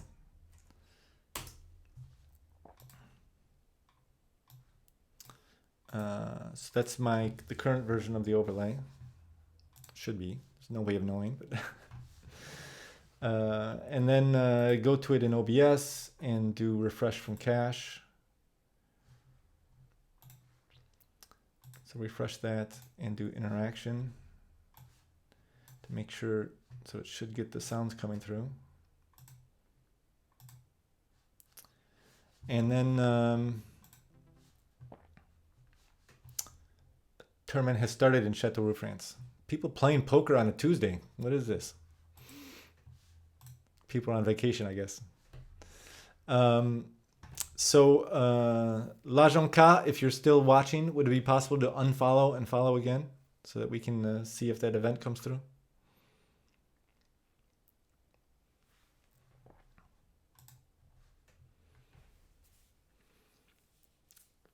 So we're trying to test a new overlay for my stream. Right now we have it working with events from Blind Valet, my poker tournament management application. So if we raise the blinds, for example, we should see an event there. Blinds are increasing. And if we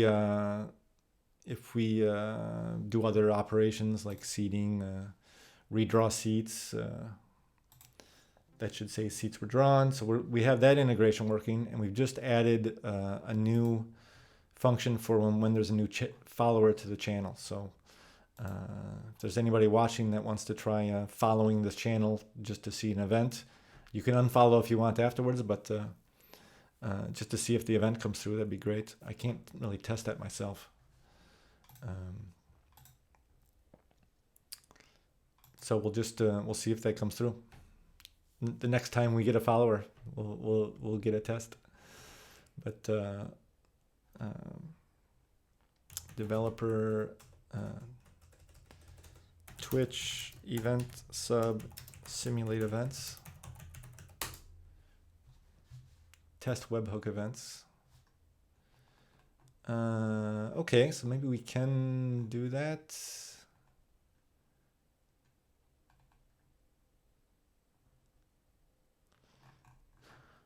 The event trigger meant to test your webhook event handler locally.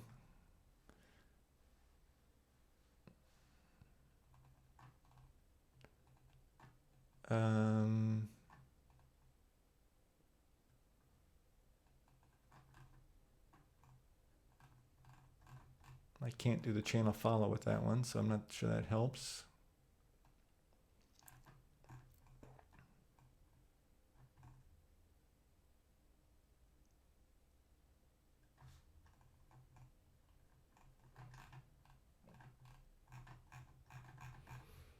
Can we do any events online? I'm not sure.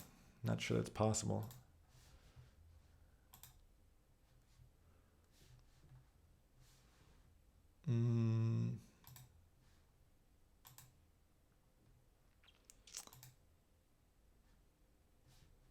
Yeah, I can't see. I don't think there's a way to do that. So I guess we'll just wait for it to happen. We can test the overlay to see what the overlay looks like, because I've deployed that to production. We're subscribed to the event on production, so that we can't test the actual Twitch event, but what we can test is putting data into that database endpoint and see if it displays correctly in the interface. So let's do that. Go to data. We want to put that in stream Twitch events.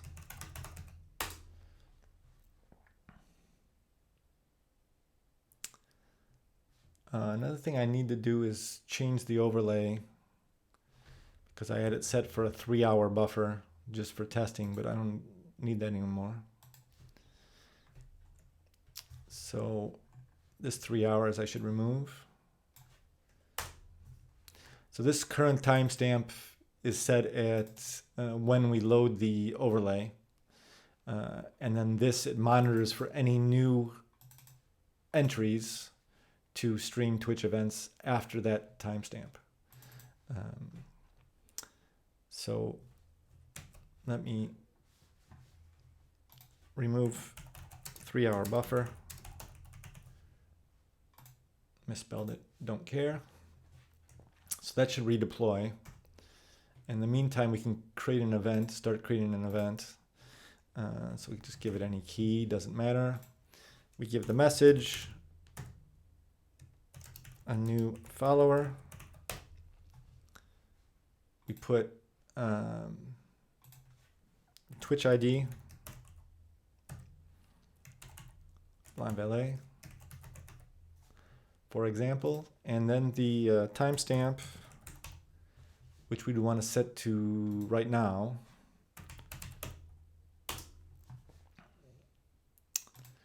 which would be what? It's going to be this. And this is in seconds, so we need to put this in milliseconds. 1, 2, 3, add 3 zeros. And this should trigger the overlay. So let's see if it works. Hey, a new follower, Blind Valet. You can see there's a bit of overlap with the, it's kind of good timing. We got blinds going up in Australia, so we need to move that down a bit. Let's look at Tailwind CSS. And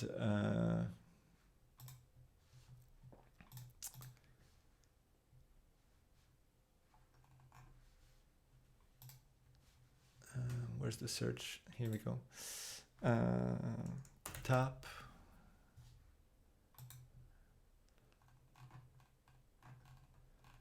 What are the values that are valid? Show all classes. So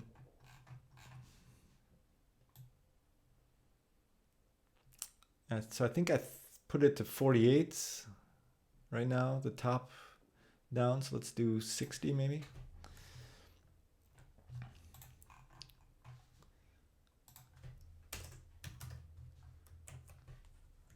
We just test it on the dev version.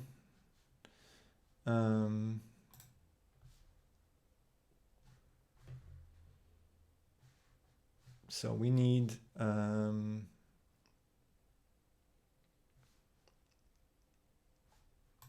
60 should be good. Let's just push it. Increase. Maybe make it a bit more. 60. What was the next jump up? 64. 72. Let's make it bigger. Let's make it 72, and then we can always adjust. Increase top margin to avoid overlap.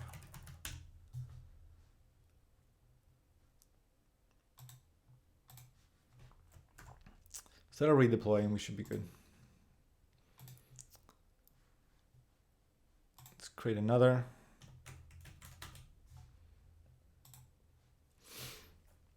Message a new follower.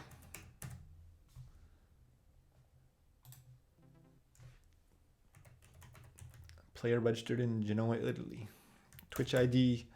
Let's call this L'Agent 44, since she helped us with our testing earlier.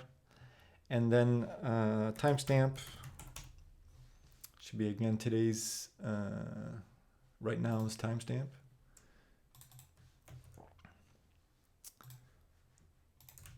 Into milliseconds. And we'll just wait for this to get deployed. Look at our different deploy statuses. It's still adding our latest mod.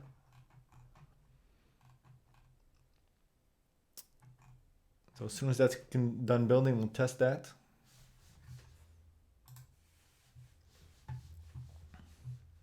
Looks good. So that's deployed. So I need to refresh the overlay. Should be good. And now add this endpoint. We should see the new follower pop up.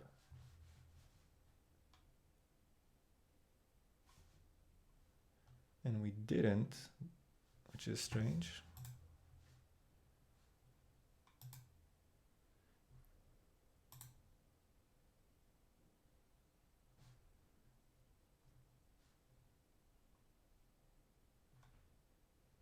Huh. Let's see. Let's delete. Let's export this one. We can re-import it. We'll delete it out.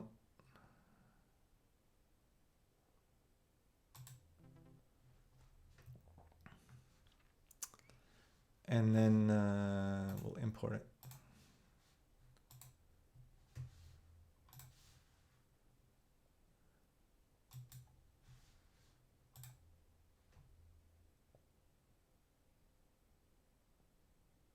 which is strange. We're not getting the trigger. Oh, I think I know, because we refreshed after, yeah, we refreshed after setting the timestamp, I think, so it's probably looking at it as an old event. Let's try a new one. Message. Hello. Twitch stream. You can do whatever you want, right? But I need to click the right buttons. Let's do the same mistake twice. So there's the key. I'm going to add the message. Hello world. I'm going to add the Twitch ID. Mr. Man. And then we're going to add a timestamp and make this later than when we refreshed. 1, 2, 3, and this should work. And it still doesn't work. Now what's happening?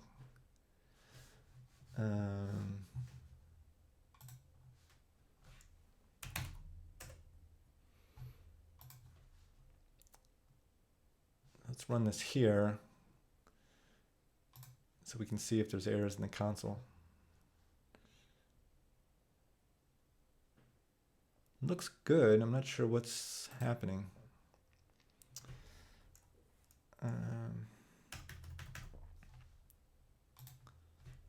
Message.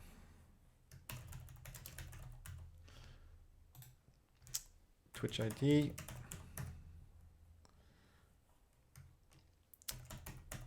Julius. Timestamp. Again, we need to get it from more recent than when I loaded the page.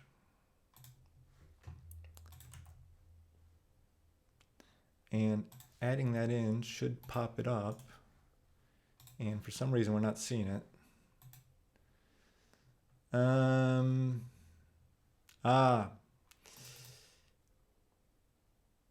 Okay, so this makes sense. So,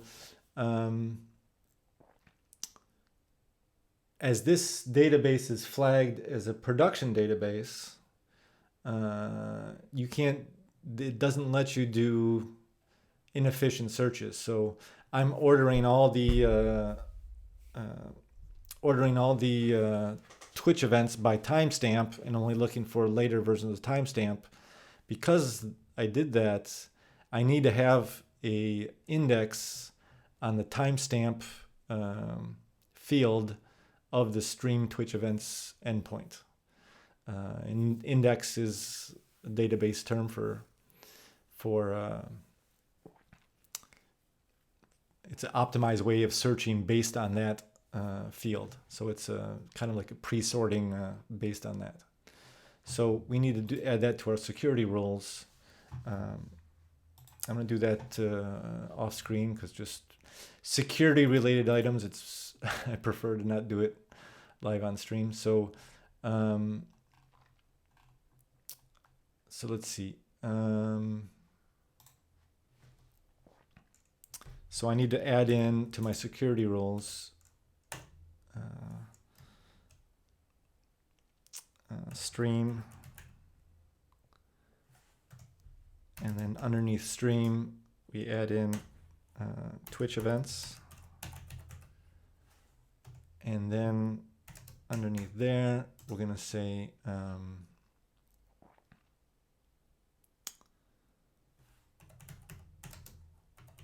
read true and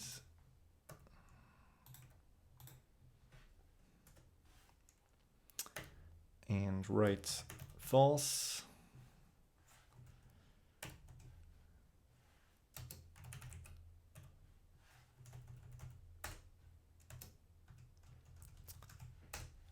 And then we're going to put in index on,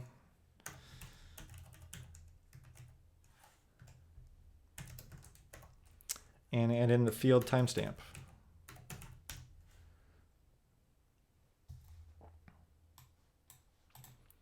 Uh, 1212. Okay.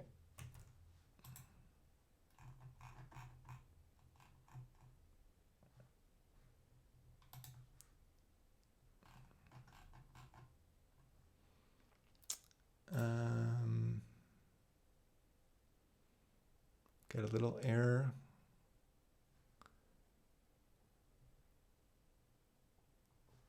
Oh yeah, dot read dot write instead of that.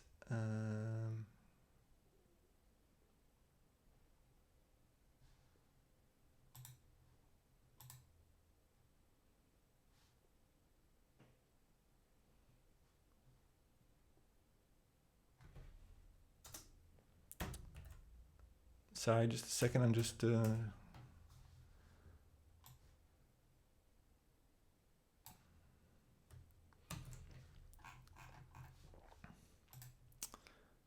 just going to reset this and re-add it.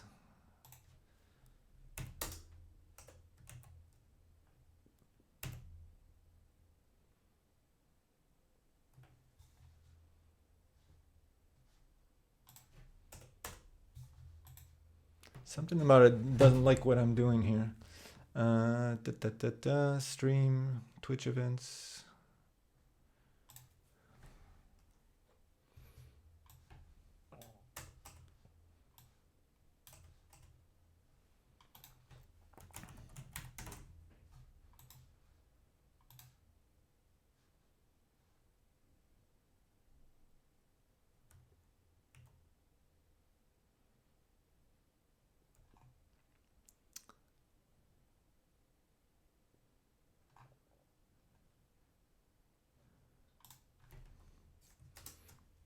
Okay, stream. Let's try this again.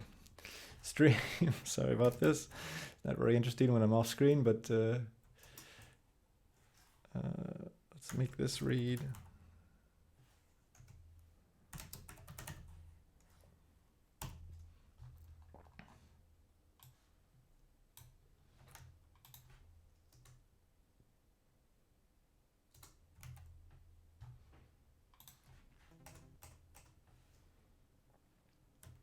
Twitch events. Okay.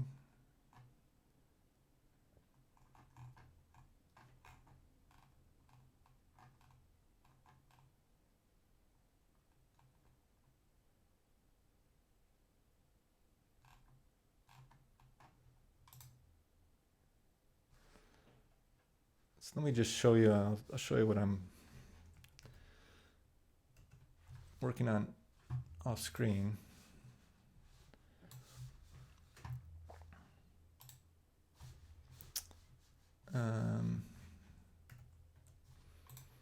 So basically, the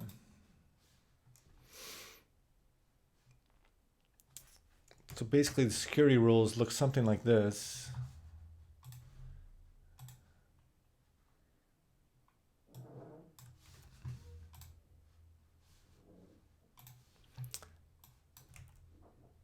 So this is the Firebase real-time database security rules. And so I'm trying to add in this, so stream, and then underneath stream would be Twitch events. And then underneath that would be read, which is true because it's nothing private about that are the data being written there. Write, false, that's only modified through my cloud functions. And then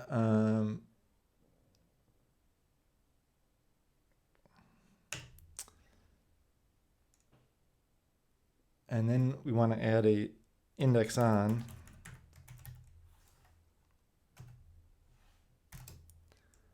timestamp.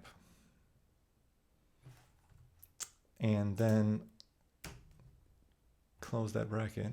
And that should be what I add. For some reason, I'm getting formatting errors when I try this. We now try and copy paste that in the right place.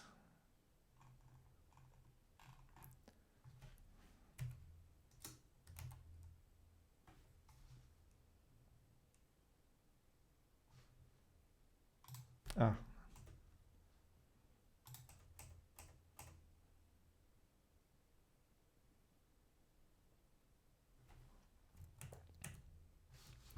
Okay, so I just need to copy this in actually.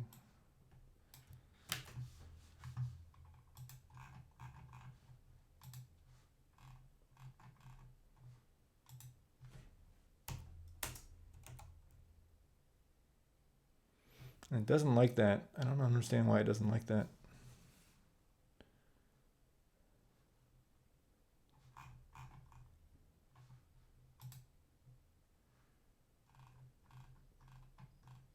Ah, stream occurs multiple times. That means I already added this stream in somewhere.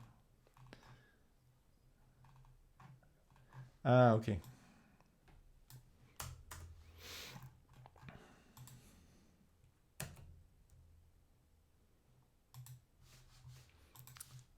It's already putting data in stream? I don't know.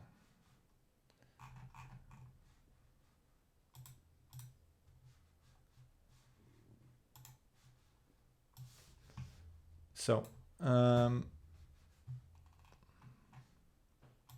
stream. Yeah, all I have is Twitch events at the moment. So, okay, so I updated that rule. And now that should work. So we should be able to get the events through now without errors. I shouldn't even have to reload this page. And actually you can see that they did come through. So let's try this again. Let's try adding in that data. Bring back our production window.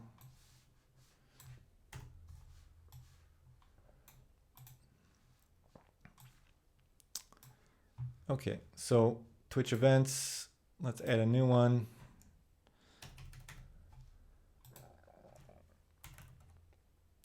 Message a new follower.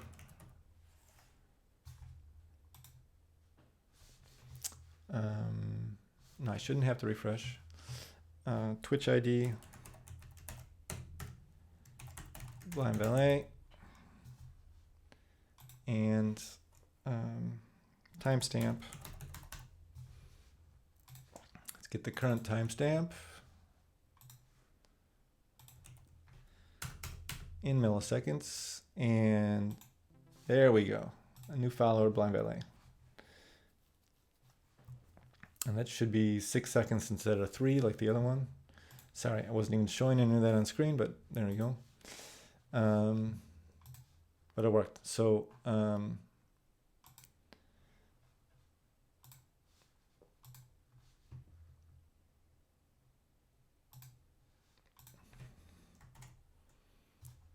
okay. So if we, for example, delete this one, if I import another one, it's not going to necessarily show because it may be older. We can try it. Depends if the timestamp is recent enough, but it should, might work. No.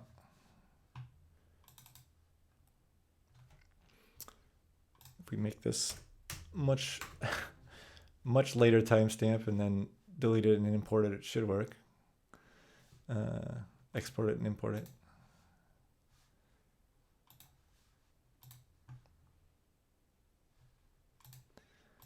That's what I like about the real-time database. You can kind of manipulate data in there wherever you want, however you want. It's pretty easy. There we go. New follower, Blind Valet.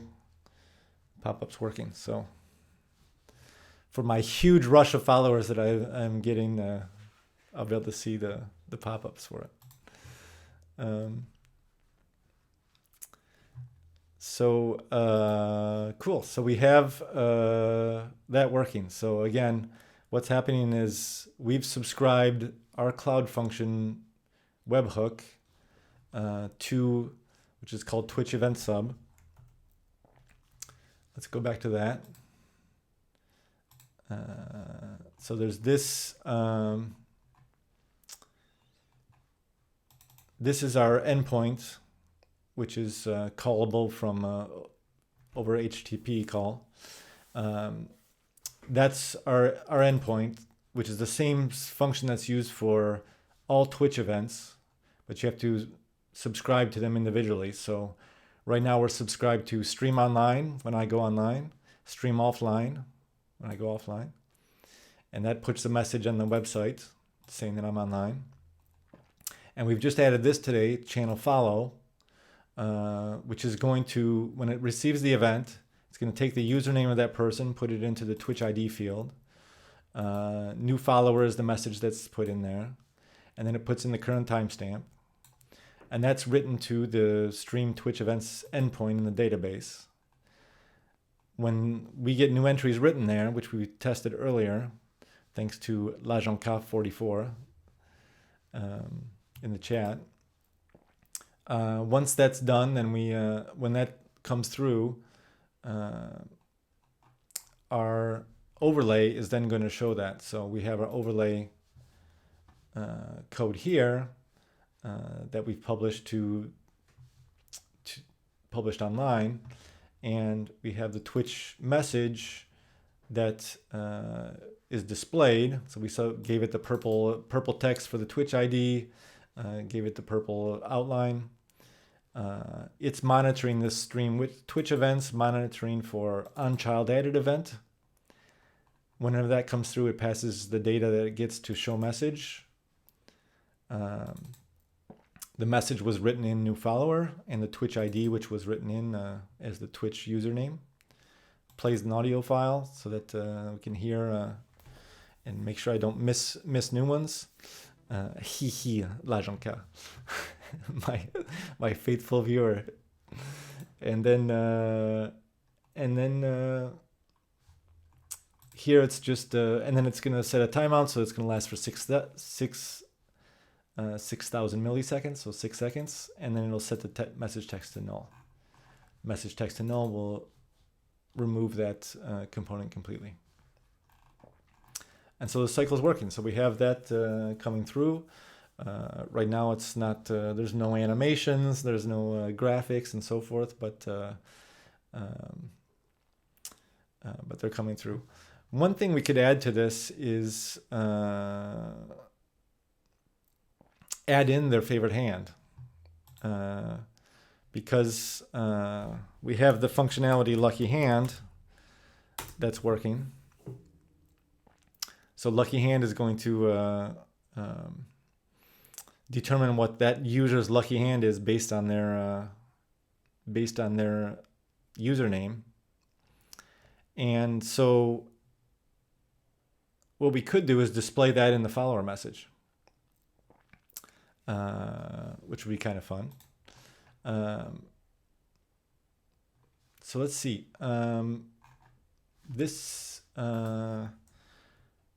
We can just go to our cloud function, update our cloud function here. We actually already have the code in this same area, this get cards from ID. So we already have everything we need. We have everything we need to do this. It's going to be very easy, actually. So all we need to do is take this, put it into our channel follow event, and we're just going to add it on here to their Twitch ID and add in probably a space, and then add in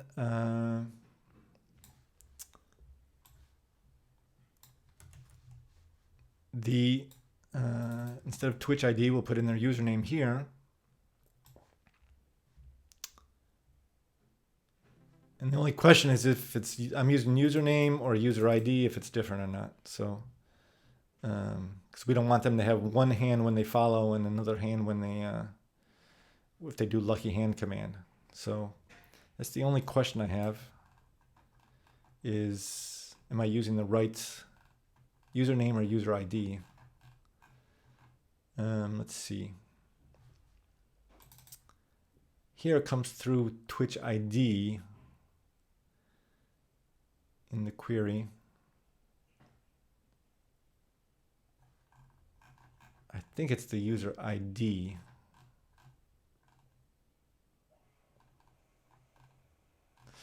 I think it's user ID. So let's do.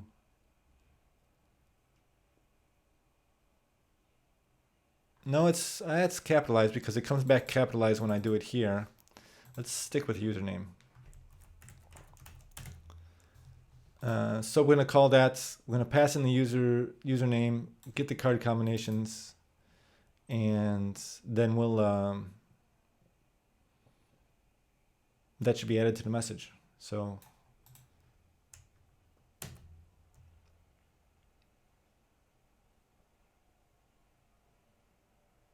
yeah, I think that's all. So let's deploy that. And we can test, we can test that too, yeah. So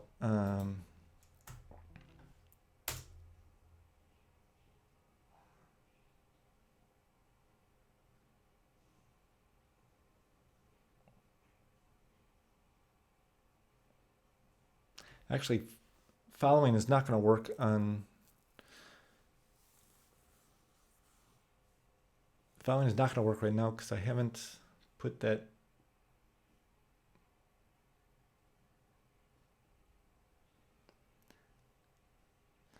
If somebody follows right now, it's not actually going to do a pop-up because I haven't deployed the new cloud function to production, only to dev.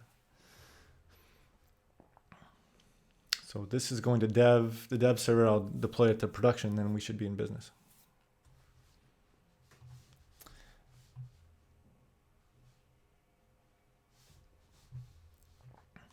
As I'm only picking up basically one follower per stream on average right now, then it's not that easy to test it on production, but we'll get there. Okay, so this should now when we do once we deploy this, when we do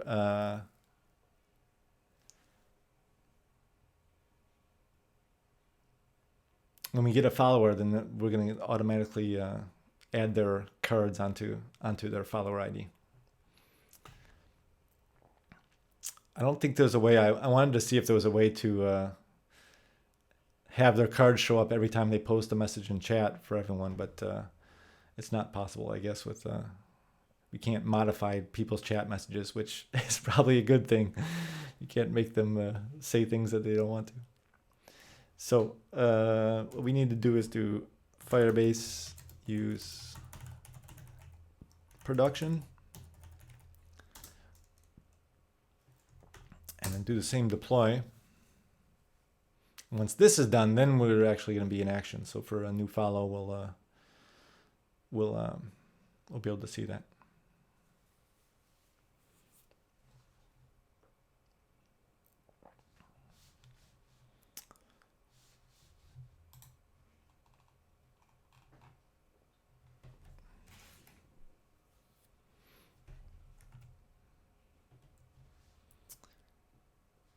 Let's see, this is a production. We can't test this without a channel follow event. So I can't just put it in the database. I mean, I could put the cards in, but we won't see if it'll work. So we'll have to wait to see the real thing. Should probably create another Twitch account to test my follows and unfollows. Or just a whole swarm of robots to follow me, but I'll get kicked off Twitch if I do that. So So let's see if it's deployed yet. It's still on its way.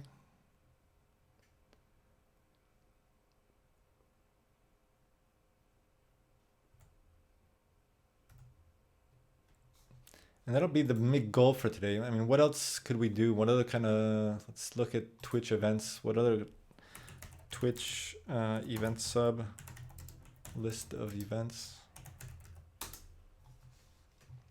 event subscription types, channel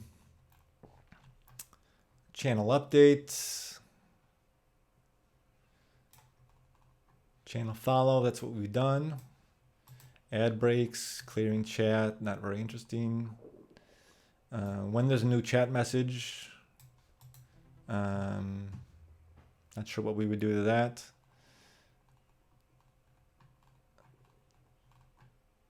Subscribe. Right now I can't accept subscribers because I'm not a Twitch affiliate or partner yet. I have to have 50 followers, and there's a bunch of conditions. Number of times you've streamed in a month, number of concurrent viewers on average, number of they're not high numbers, but I've just started, so I'm not there yet. But that would be another one we would add, is for when there's a new subscriber. What else? Cheers, raids, those would be cool. Again, it's not an issue yet. There's a lot of stuff I want to do with channel points as well. Had the idea of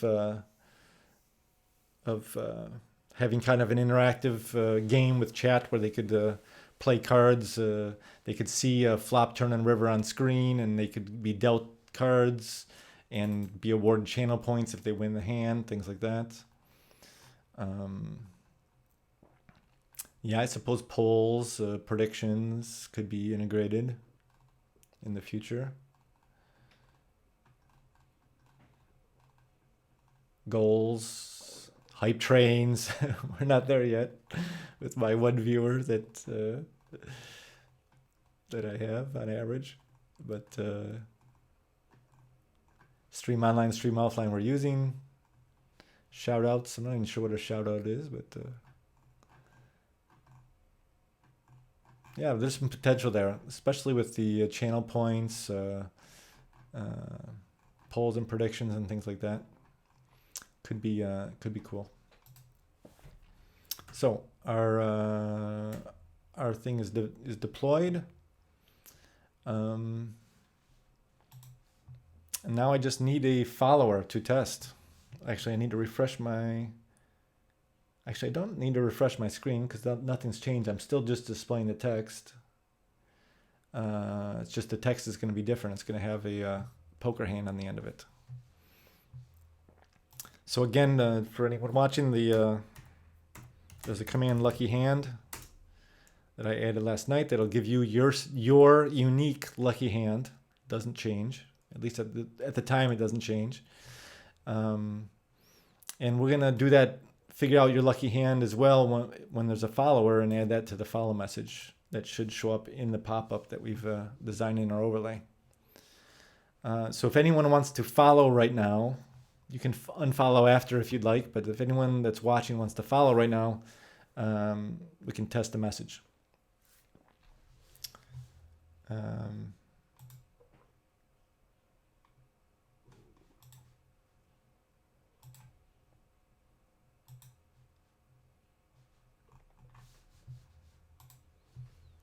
If anyone that's watching is a follower, Lajonka or somebody else, if you could unfollow and then follow again, we could test this functionality.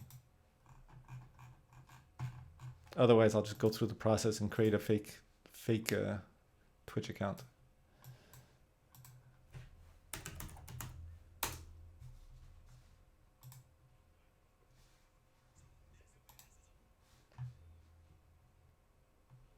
Okay, thank you, Agent K.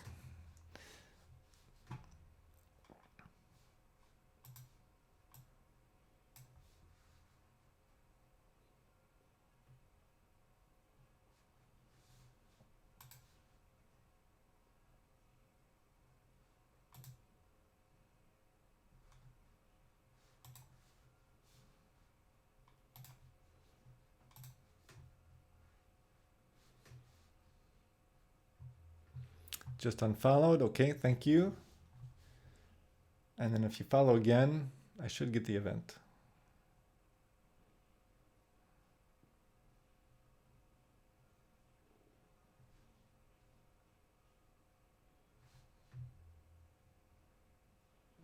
And we'll see your lucky hand. New follower, LajonCat44. 6 of spades and a 6 of diamonds. She's a pair of sixes. That's a great hand. That's a really nice hand. Pocket pair. That's impressive. Very cool. So you were assigned your hand. And so if you do, and that's the same hand that you should get if you get exclamation point. If you type exclamation point lucky hand in the chat, it should give you the same hand. So cool. So that means the username is the correct variable I was using, and I think we're all set. So that was deployed to production. The only thing I didn't do is push my changes to this to GitHub for my cloud functions. I deployed them on the server, but I didn't save the code. So we should do that. Added channel follow to create Twitch event in Firebase.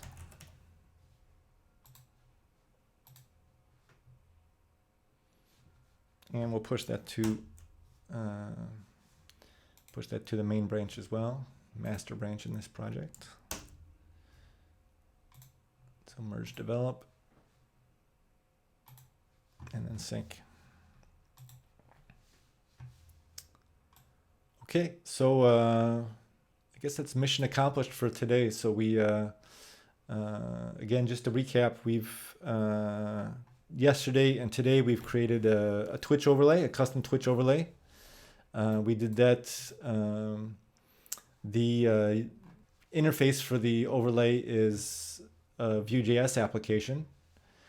So we have the main overlay component, which just includes the event message, which is a blind valet event message, and a Twitch message, 2 separate components. The blind valet one monitors the events endpoint. So these are events from blind valet's blind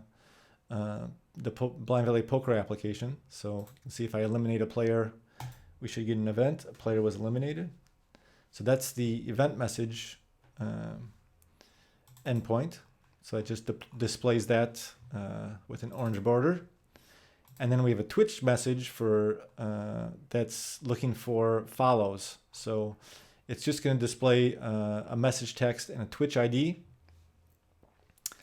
And that is a new subscription to a Twitch event that we've added called channel.follow. We already had stream online, stream offline, and we added channel follow here, which is going to create an entry in the stream Twitch events endpoint. And with the text new follower, the username of the person that followed, and their lucky hand, which will be included. So, and that's displayed in the Twitch message. The Twitch message component with the purple outline. So those are the two, and a little farther down from the top so it doesn't overlap. So those are the two types of events that we have coming through, and so we have a working overlay that we're using. So this is gonna be a basis for, hopefully this is gonna become a lot more complex, a lot more feature rich, let's say, as the streaming goes on. So I have some ideas for games where we can even have chat playing poker during the stream, issuing commands in chat to get cards dealt, and then seeing the flop, turn, and river on the overlay, and then we'll see which person in chat wins the hand, things like that. So I'm just learning right now. I've never done any of this Twitch development before, so this is all new, and learning about their API, learning about integration with chat. So I'm using Nightbot, which is a awesome little free tool to do a lot of automated activities in your chat. So the application that I've developed is called Blind Valet. So blindvalet.com. If you play poker, Texas Hold'em, you can and you play tournaments with friends, you can use that. It's free up to 9 players in a tournament, and there's some subscriptions after that for bigger tournaments. Please follow the channel. It helps us grow, and also I store all the stream archives on the YouTube channel for Blind Valet, and some shorts here and there that I've added in. So yeah, I'm gonna stop here for today. That's what I wanted to accomplish, and I'm probably gonna be back streaming tomorrow just after lunch, I think. So maybe tomorrow at maybe 1 o'clock p.m. French time. Bravo. Thank you, Ajanka. I appreciate that. See you in a little bit for lunch. Love you. Bye-bye.